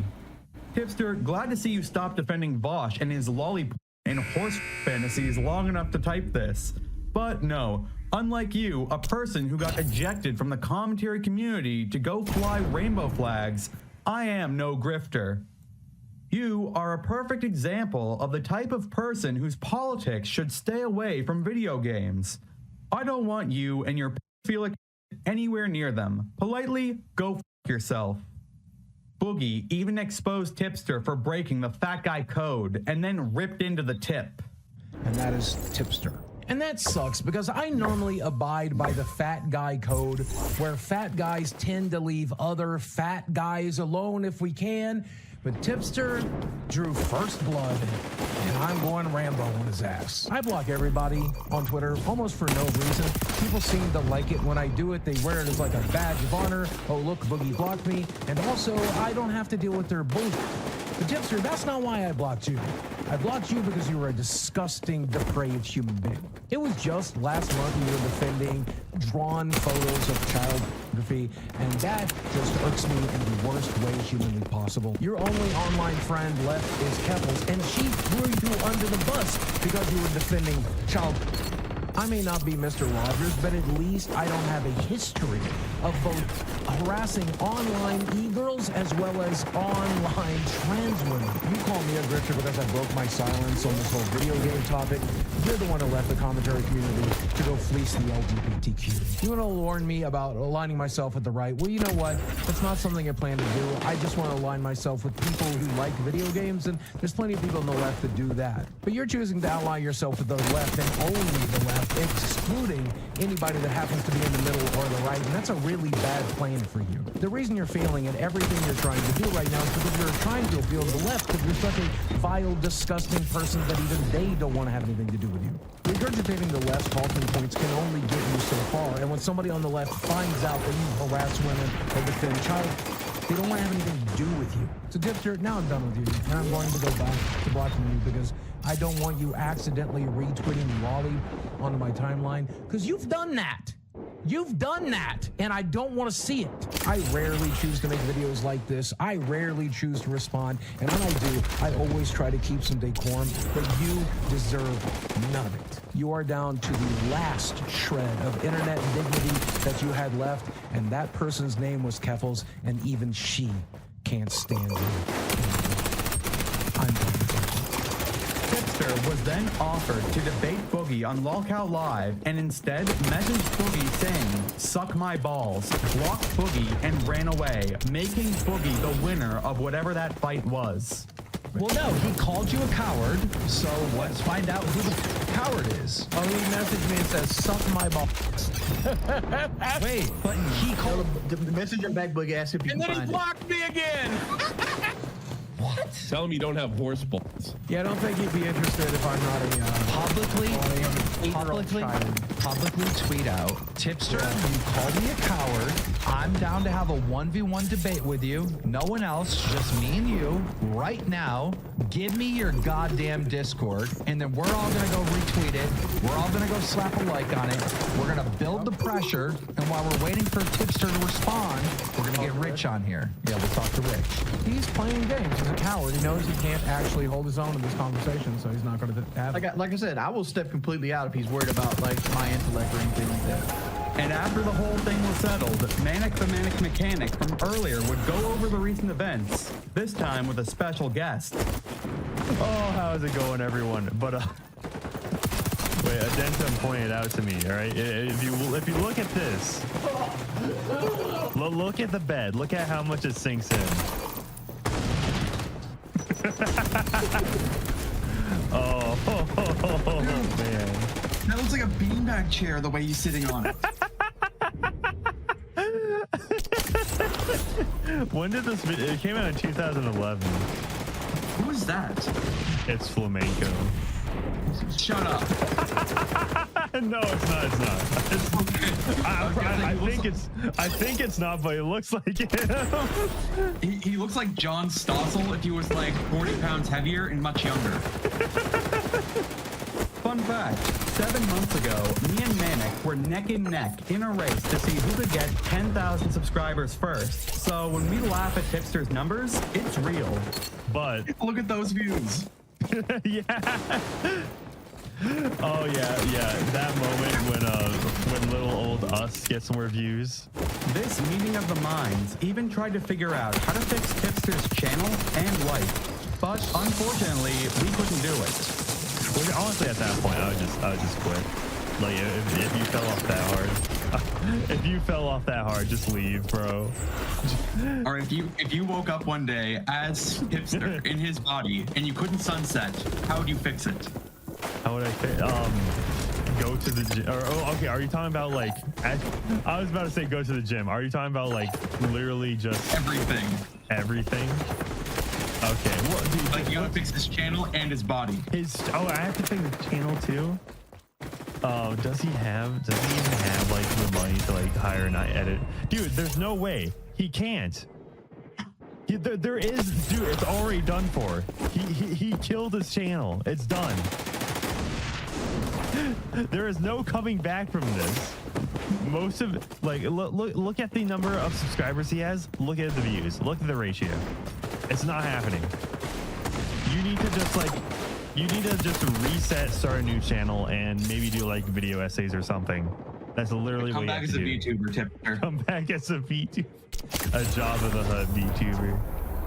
Oh, I'd watch 10 minutes of that before turning off. Yeah, that would interest you. That would be a novelty for a good 15 minutes. This was supposed to be the end of the video. Tipster got felted by Boogie, and YouTube took his channel out of the search results because only Tipster exposed videos were getting any traction. As a matter of fact, Nicholas DeOrio discovered that the only way to find his channel was to search up Tipster Lolly. I don't think I would be exaggerating if I said it couldn't be any more over for Tipster, but somehow the tip had found a way. At the beginning, I mentioned how Tipster had deleted most of his content while I was making this video. Well, as of writing this now, the channel has 8 videos and 4,000 views. YouTubers fall off all the time, but when it happens, it's usually the audience moving on. Of course, the YouTuber themselves has a role to play in that, not being able to get new viewers to replace the old ones, or keep up with the times. But Tipster has over and over again made the worst choice available to him. Every video that you upload as a content creator, whether it's good or bad, is a seed that you plant. And yes, every now and then you may want to cull some of those videos because you're not satisfied with them anymore. He destroyed everything that he's ever made and in a sense, salted the earth. There's no going back from this. If you look up Tipster's channel, all you're going to find are videos either making fun of him or exposing him. And even if someone did somehow find their way to a Tipster stream and liked it, if they check out his channel, it looks like the most botted thing I've ever seen. Tipster doesn't have the backlog of content for potential fans to binge, and any video that his fans may have looked back on fondly and want to rewatch is gone. It has never been so over for a YouTuber of Tipster's size, and for that reason, I dub him the Lord of the L's. But that's just what I think. What about you? Comment down below and let me know. As always, thanks for watching, and hopefully I'll see you soon. But wait, what's this? The lolcow trading card game has just gotten a little more advanced. Not in its rules, but now adding in brand new lore for all your favorite cows and scribes, including yours truly. Adentum is a robotic scribe that spends all his time documenting all the lolcows of the digital and real world. Throughout many years of experience, this has prepared him for anything the lolcows may throw his way. Adentum is also a battle-hardened warrior that has many machinations at his disposal. Since he is the robot overlord, Adentum can construct more robots to do his bidding. The scribes have a powerful ally in this master of machines. The Acronian War is approaching, and Adentum is waiting. If you're interested in getting in on the action, or even want to test your luck by donning one of the Sonichu medallion shirts, check out my affiliate link down below.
What's up, guys? My name is Ace, and today I wanted to focus on one specific element in XDEFIANT that's going to help you win a whole lot more gunfights if you aren't already taking advantage of this, and this is strafing. So we're going to be going into great detail with the strafe speeds of the guns, as well as the various attachments that improve your strafe speeds, how other attachments may or may not impact your strafe speeds, since this part isn't quite obvious and I was actually a bit surprised by the results that I found here, and how to best take advantage of this to ensure that you're winning even more gunfights. But before we get into all the specifics with the strafe speeds and the attachments and how they impact things, let's just talk about strafing in general within the context of XDEFIANT. In this game, strafing is even more important, I would say, than most other FPS games on the market. And one of the biggest reasons behind this is in XDEFIANT, you can change direction basically on a dime. There's not much inertia there, where as you try to change direction while strafing back and forth, many games have a little bit of a deceleration and then an acceleration again when you go the opposite direction. And there's not much of that at all in XDEFIANT, and this can make it incredibly hard for even decent enemies to hit their shots against you, especially when you're using the right attachments to maximize your aim down sight strafe speeds. Now, on top of that, strafing doesn't just help with evasion in a gunfight and making it hard for the enemy to hit you, it can actually help with your aim as well. One of the best ways to make fine adjustments to your aim, especially on a controller, is with what's called left stick aiming. So instead of just using that right analog stick to turn your aim left and right, you're also moving your body left or right to make those fine adjustments to your aim. And it's actually a lot smoother and a lot easier to make those fine adjustments when doing this with your left stick rather than your right stick. Now, obviously, that doesn't mean that you should never use your right stick to aim. Of course, you're going to have to use that as well. I just want to mention that you should be trying to incorporate that left stick aiming as well. Additionally, focusing on the controller side of things, when you strafe in a gunfight, just like with Call of Duty, this is what activates your rotational aim assist. So it's actually going to help you stay on target by strafing compared to standing still. If you just stand still and have your feet planted in a gunfight, it's going to be much harder to hit your target because you won't be getting that same type of assistance as if you were strafing back and forth. So those are the primary benefits and the reason that strafing is so incredibly important in this game, especially on controller, but honestly, even with mouse and keyboard, it's very important to be strafing in gunfights as well. And that covers it for the basics of why you should be strafing in gunfights. Now, I know this isn't some revolutionary idea for this game. Good players have known that strafing is very important since the early betas of the game. It was pretty obvious right from the beginning that strafing was a very powerful method of winning gunfights. But when I'm playing, I really don't see that many people taking advantage of this. So I thought I'd spread the word a little bit and show you guys just how important this is to help you improve your gameplay within XDEFIANT. And with that out of the way, now let's move into our aim down sight strafe speeds with the various guns in the game. Now, one thing to keep in mind with this is what I'm going to be showing is your aim down sight forward speed, so how quickly you can move forwards when aiming down sights. But just know, when strafing side to side, you actually lose 10% to this movement speed, and that's just something that's built into the game. So in the assault rifle category, you can see all of the assault rifles, with one exception, will have an aim down sight strafe speed of about 2.94 meters per second. And then the MDR, which is kind of meant to be an assault rifle SMG hybrid, this actually has SMG level strafe speeds at 3.04 meters per second, so it is noticeably faster. Next, with the SMGs, most of them have that same strafe speed as the MDR at 3.04 meters per second. However, the P90 actually has the fastest aim down sight strafe speed by default in the SMG category at 3.13 meters per second. But there's a reason for this, and this is with the P90, we don't have access to the stock attachments, and the lightweight stock on the other guns, that's one that gives you the biggest boost to your aim walking speed. So at the end of the day, when we're looking at aim down sight strafe speed potential with attachments, the P90 is actually going to be noticeably worse than the other SMGs. It's just better out of the box. But then let's move on to LMGs, which are of course noticeably slower than assault rifles. However, it is worth noting the RPK-74 is a bit better than the others in the movement speed department. It's a similar story with the marksman rifles, definitely noticeably slower than both assault rifles and SMGs. And somewhat surprisingly, shotguns are right around that level as well, basically the same as marksman rifles. So aim down sight strafing isn't as effective with those. Although I should mention, it's not like it's completely non-viable. These just aren't really going to excel as much as something like an SMG or an assault rifle. After that, for sniper rifles, it's not even really worth considering. Strafing with sniper rifles is generally not going to be all that effective. And then for sidearms, we have the best aim walking speeds out of the box with all of these. They range from 3.29 meters per second up to 3.4 meters per second. But with most of these, we won't have a ton of different attachment options to improve our aim walking speed. Aside from the 93R, this one actually has a good selection of attachments, including a lightweight stock, so you can get pretty crazy when it comes to aim walking speed. Next, let's have a look at the attachments that improve our aim walking speed, and there are three primary attachments to be looking at that apply to most of the guns in the game, but there are some exceptions, like I mentioned, like with the P90, for instance, we don't have access to the stock that helps with this. But with these, for our underbarrels, we have the leather-wrapped foregrip, which will improve our ADS walking speed by 15%. For our rear grips, we have the leather-wrapped rear grip, which is going to improve our aim walking speed by 10%. And then finally, in the stock section, we have the lightweight stock, which gives us a 20% boost to our aim walking speed. And it turns out with all of these, they are, of course, stackable. And just like with all of the other attachments that I've tested so far, they're additive. So if you stack all three of these together, you're actually going to see a 45% increase to your aim walking speed, which is pretty crazy. And that's where a lot of the power comes out, is when you stack all three of these together. You'll be zipping back and forth like crazy. And a quick note on that, something I want to point out is in first person, it might not look that crazy strafing back and forth with these stacked on your gun, but just trust the fact that from a third person perspective for the enemy players, it looks way crazier than it does from your perspective. I wish we had custom games so I could show this off in a controlled environment, but unfortunately at this point we don't. So just know, for enemy players, this effect is greatly exaggerated compared to what you're seeing on your screen. Now, one question you might have is, of course, we can stack these three main attachments to improve our ADS walking speed, but can we take that even further by adding even more attachments that help with our movement speed stat? Not our ADS movement speed, but just our movement speed stats. Because in most FPS games, when you have something that says it improves your movement speed, that's going to apply to all of your movement speed values, whether you're sprinting, walking, aim down sight walking, crouching. Well, in XDEFIANT, unfortunately, it doesn't work quite like that. Any attachment that states that it helps your movement speed, this has no impact on your aim down sight movement speed. It definitely helps your standard walking speed and your sprint speed, but it just has no impact whatsoever on your aim down sight strafe speed. So don't bother with those if you're just going for like peak ADS strafe speed. You're likely better off just spending that attachment slot elsewhere. And there we go. That wraps it up for the attachments and how they impact our aim down sight strafe speed. Next, I've got a big tip for you guys here when it comes to strafing to get the most out of strafing in a gunfight. It is worth noting in this game that the recoil for almost all of the guns in the game will kick upward and to the right. And knowing this fact means that it's generally better to favor strafing toward the right in a gunfight rather than the left, because from the mirrored perspective of the enemy player, their recoil is kicking upward and to your left. So strafing away from their recoil is just going to make it that much more difficult to not only control the recoil, but also overcompensate for controlling recoil in order to track you while you're strafing. Now, in saying that, obviously every situation is going to be different, and some situations will call for strafing left instead of right, and many times you want to be strafing back and forth in a gunfight, so you're throwing them off so they overcompensate and aim past you as you're strafing in one direction and then suddenly changing to the next direction. But this is just one of those little things where if you're trying to squeeze the most out of it, if you find yourself in a situation where maybe you're in the open and you have that choice to start strafing either left or right, it's best to get into that habit of strafing to the right rather than the left.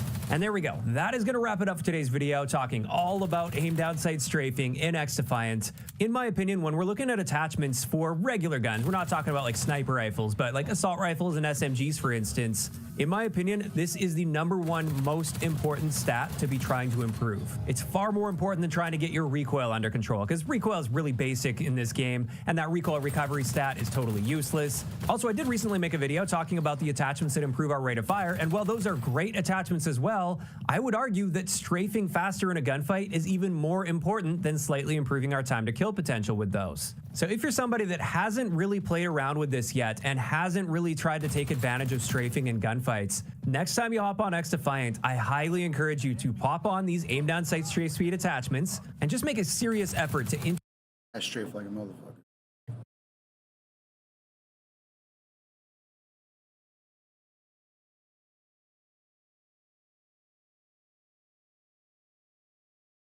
Everything in the world is becoming a subscription service. Get ready to set aside a monthly allowance for air premium when you start getting charged for every single little bit of oxygen you breathe once they find a way to monetize that.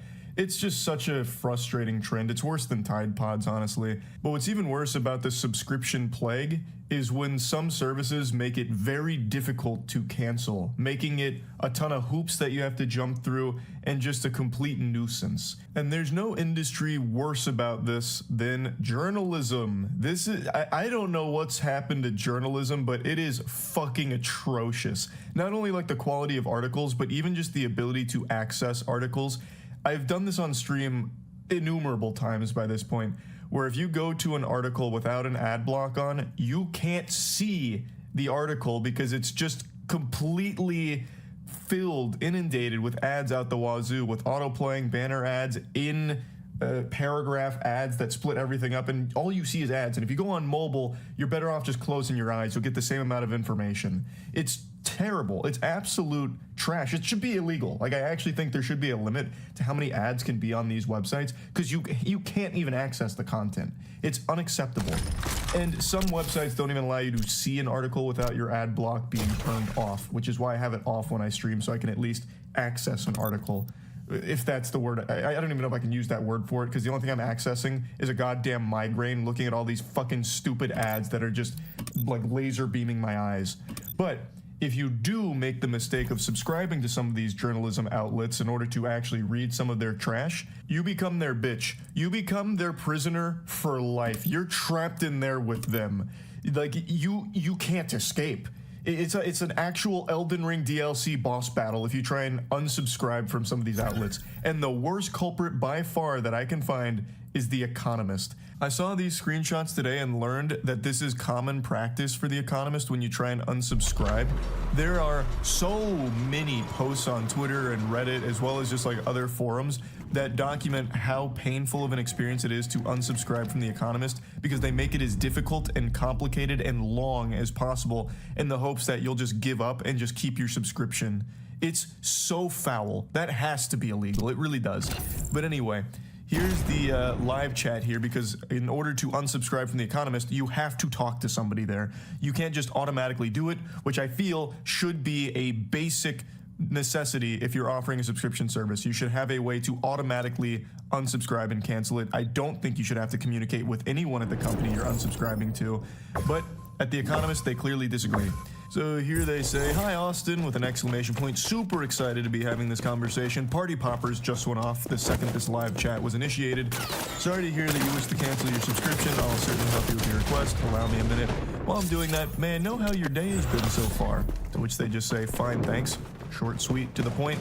No one really wants to be making small talk through the live chat here when they're on a mission to just unsubscribe, which should be a quick, easy process. They go, "I'm glad to know about your day, Austin." Yeah, pumping their fist. "I'm glad to know about it. I can see you have a monthly digital subscription with the renewal date of the 5th of July, 2024. May I know if there is any specific reason that you wish to unsubscribe with us, Austin?" To which he replies, "Ads." Pause. That's crazy. So you're paying to subscribe to this journalism outlet, and you're still getting ads. I was under the impression that if you subscribe to one of these outlets, you don't get ads anymore, and you actually get to read what they publish. That is shocking that you're paying to still get ads on these fucking websites. That's like malware. Like, these journalism outlets are like actually malware you're paying for, I suppose. That blows my mind. Thank you for the information. I'm sorry the inconvenience this may have caused. If I may know, how do you access the content? Through app or website? I love that you have to take like a fucking exit survey here just to unsubscribe. Lovely. What a great process. Website. I'm not trying to be rude, but can I please just cancel without all these questions? Exactly. No one likes to be interrogated about wanting to unsubscribe from this service. It's ridiculous. Thank you for the information. Apologies for the hassle. I will help you with your request. Thank you for patiently waiting. To explain, The Economist ads are clever, witty, and thought-provoking.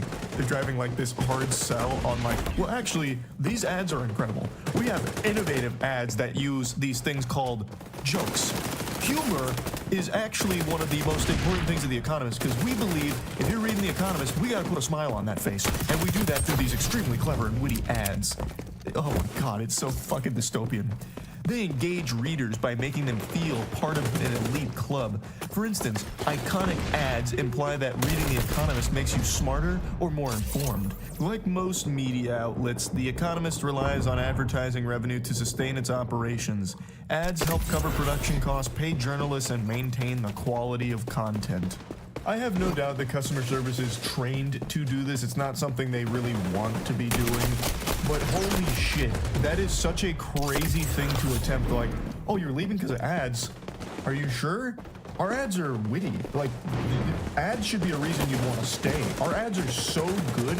Like, I can't believe you want to leave because of ads. That's kind of a stupid reason. Let me explain to you why you should stay because these ads are so fucking good.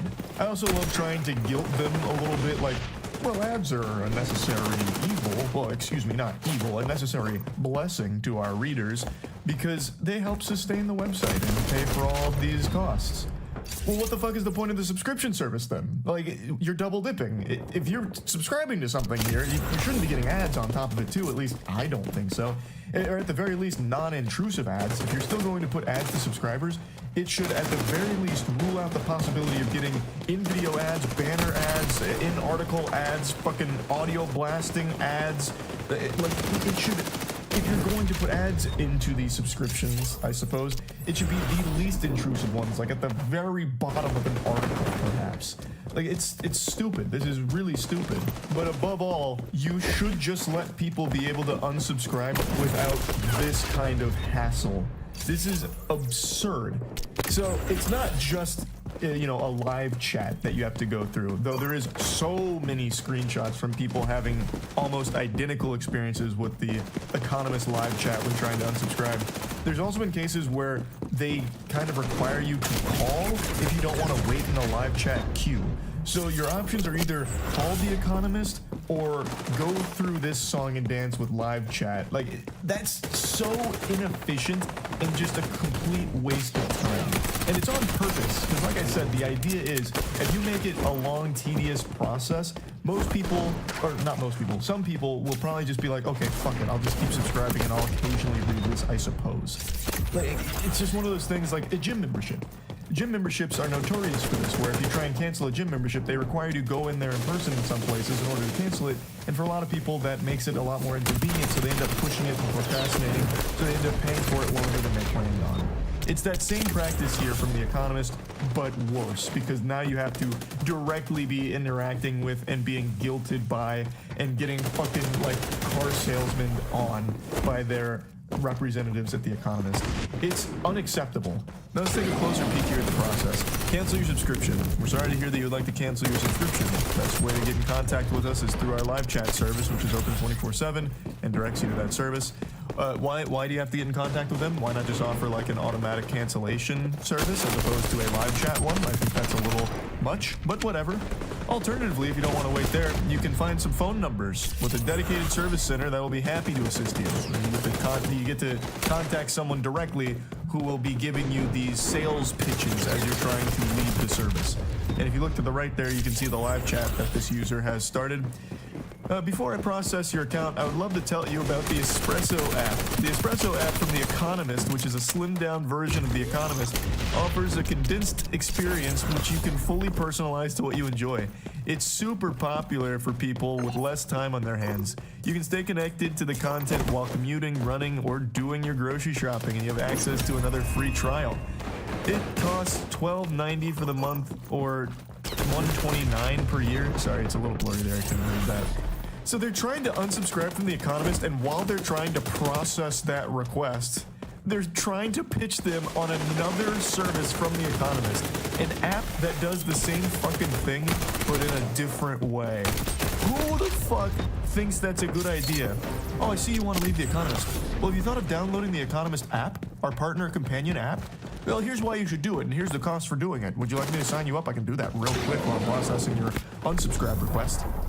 It's a standalone app which you will have to download from your Play Store or App Store and use separately.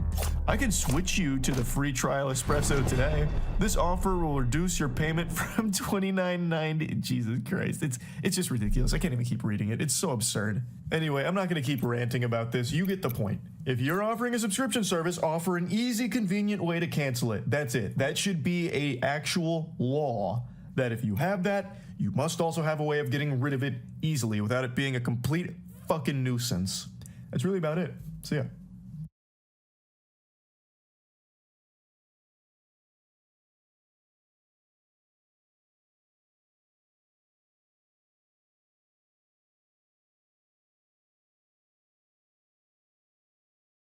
Hello guys and gals, me Mudahar, and I'm just going to rip the band-aid off Indian YouTube tutorial style and get right into the meat and potatoes. YouTube needs to ban this account pretty much right now. The Tech Lead. Now, if this name is, if it's sparking some synapses, we talked about Tech Lead about 4 years ago and 2 years ago, respectively, okay? Back in the day, Tech Lead was an infamous YouTube channel that had allegations of being a doxer to other smaller creators in regards to an individual known as Trend Black, where his information started being shared around like a venereal disease at one point, and Tech Lead was actually one of the principal individuals that was fingered. And there was an allegation that Tech Lead abused the YouTube's copyright system to start grabbing people's information, right? Now, this is already scummy in of itself. I believe it's not even entirely legal as far as the United States goes. And does YouTube care? Considering that you can make seasons on this kind of stuff on various villains who use these systems? Yeah, I don't think YouTube really even cares. Even though they like to say, yeah, by the way, abusing the DMCA tool, that's against terms of services. Anyways, 2 years ago, we even looked at Tech Lead when he launched, was behind something known as the Million Token. Now, for anybody that doesn't remember the Million Token, this is actually the website 2 years ago. A Web3 social token. I'm sure you guys already know where the fuck we're going in here. A million is a cryptocurrency with a limited supply of 1 million tokens pegged at a minimum value of $1 USDC each.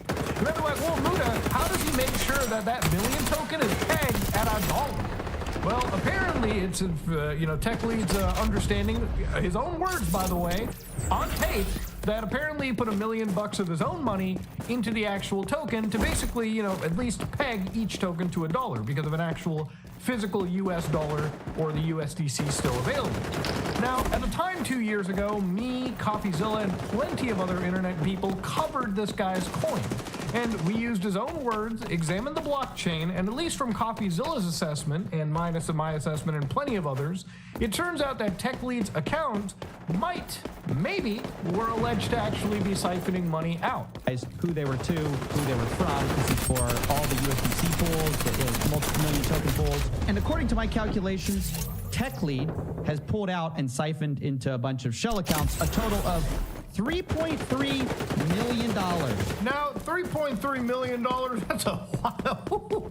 Eye-watering to some individuals. Now, of course, if you ask Tech Lead about Million Token, I doubt he'll ever really talk about the situation in detail, because Tech Lead has actually been at the receiving end of a whole bunch of scam allegations. If you just look up Million Token on Reddit, for instance, even on their actual main, or what appears to be the official page at this point, with 164 members, what's shocking in this situation, I'm not even joking, is obviously if you go into the newest section right here, does anyone still invest? What's going on with this coin? 16 days ago, okay. One comment, let's see. Highly improbable it was a scam. Somebody says, is it going to coke back? I think you might actually have to start doing coke if you think it's going to even go to the moon at that point. But again, this is an allegation that has been hit pretty severely to Tech Lead and this coin. And if you look at Tech Lead's channel, from my research, it really seems like a lot of the stuff, if you actually just type in Million Token. So one thing when I looked at the actual description to this video in 2024, you can see that he's the ex-Google Tech Lead with infinite money trick with crypto, tether over collateralization, cosmic keyboard, and he has a whole bunch of these sponsor links or whatever, join and get fucking interview problems explained, learn how to build $1 million business on YouTube, and my free daily coding interview practice. And of course, all the computer gear, keyboards, whatever the fuck. What I don't see, and thank God for the Wayback Machine, back in December 10, 2021, what was that? What was that link for? Infinite money trick with crypto, stake million token liquidity to earn quick for massive DeFi yields? Wait, Tech Lead, are you removing things from the description? Why did you remove the million tokens? What happened? I thought it was supposed to be the million token for the millionaires. Look, at the end of the day, this is just scummy behavior, and I think the way that he's treated this token is more intelligent than the average influencer, right? Average dumb influencers are probably, they'll talk about a coin. They might get into hot water because of it, but the way that he worked this coin and the people he targeted, the small fish, is small enough where the SEC really doesn't care. The only way to get caught, in my opinion, by scamming somebody or by, getting into cryptocurrency in general and promoting something that may be a little crass, is literally don't even target the big guy. If you target somebody that has a friend who works in the SEC and it takes them one call to basically call up the boys in the government, then you're screwed. But if you target the average Andy who's sitting in their house, you know, probably jumping $100 in, the SEC doesn't really care about that, or at least it doesn't appear that they do. And even if they do, all right, usually the actual punishments are very minimal. Now, this video is not about TechLead's million token or Trend Black. I've covered those situations extensively in the past. This is about TechLead actually breaking the YouTube's TOS and in fact fucking violating the law openly, by the way. And YouTube has the perfect example right here. Now, throughout the last 2 years, there have been plenty of bad copyright strikers. Quantum TV was a pretty recent example. But I will say TechLead has done something so stupid that Quantum TV is like a fucking Nobel laureate in comparison to this, okay? That motherfucker is big, that's Megamind. TechLead is actually dumb. Let's actually see exactly what happened. So, a YouTuber by the name of Internet Anarchist made a video in regards to TechLead. Now, I've been talking to Internet Anarchist in the background, basically discussing this stuff too. And the video in question that he was talking about was how CoffeeZilla destroyed YouTube's worst tech channel. Now, what had happened in this situation and what Internet Anarchist basically sent me was that he got a copyright strike for that video. So how CoffeeZilla destroyed YouTube's worst tech channel. Now, in this situation, TechLead says that the content used was a day in the life of a Google software engineer. Content found in entire video. Normally, it should be exact timestamps. No, he did not just use TechLead's content in the entire video. It was very much in fair use. Now, to understand, quick understanding of fair use is fair use works on 4 pillars, okay? So measuring the 4 factors is the purpose and character of your use, the nature of the copyrighted work, the amount of substantiality of the portion taken, and the effect for the use upon the potential market. Now, the thing about fair use is it's not like an automated, thing. Every attempt of people, who fight for fair use have to take it to court. And usually it's court that set or update case law. So the thing about it is, obviously one of the most important examples was the Matt Haas versus H3H3 case. And while that case is old, it's still a landmark case that's used to this day in regards to online entertainment and content use. Now, because TechLead was filing a DMCA, that's not like a cute little form for YouTube. That's telling YouTube that is a violation of my intellectual property. I'm going to take this motherfucker to court. Now, YouTube, being part of the safe harbor provision, says, okay, I'm going to abide by any DMCA. I'll just take the video down. Now, usually when this happens, you, the content uploader, has to give your personal information, or at least an attorney can step in your behalf so you don't have to actually dox yourself. But you are filing a counterclaim, meaning that, okay, I'm in the fucking right. I'm not taking the L. I'm going to court. Now, YouTube's system is so broken that somebody can issue a DMCA. You can counter DMCA, and then TechLead can go, I don't have my nut to fight for this, which is exactly what had happened. Now, I'm not going to play this 19-minute diatribe because it really is just blood yapping for the most part. Let me just summarize exactly some of the key points that he was trying to make. For example, the scam-tuber industry, there's a bunch of YouTubers that try to call out scams. Now, he kind of equates this to drama or manufacturing drama, when in reality, there is no drama to be manufactured. I kind of hate it when people equate drama with actual potential criminal actions. When I think of drama, I think of shit like Kendrick Lamar versus Drake, where they're literally calling each other pedos and shit on diss tracks. That, to me, is kind of drama, okay? Because I really don't think there's actual criminal implications. It really is just beef between 2 celebrities, although that beef can accentuate into even wilder heights. When I think of like these situations with cryptocurrency, with abusing the copyright system, I think of actual legal issues. Look, we're not going to be on YouTube forever, right?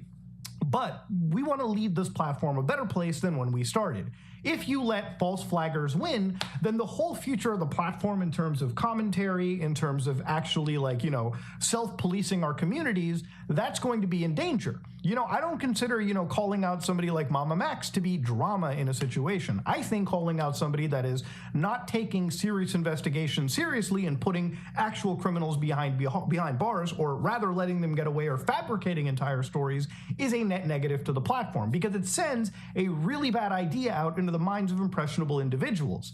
When I think of cryptocurrency scams, I think of actual millions of dollars being siphoned from actual hardworking people that just want to follow an influencer and maybe reach a fraction of their financial success. That is something that I find incredibly predatory, criminal, and it should be called out. The best part about YouTube is self-policing. It really always is the scumbags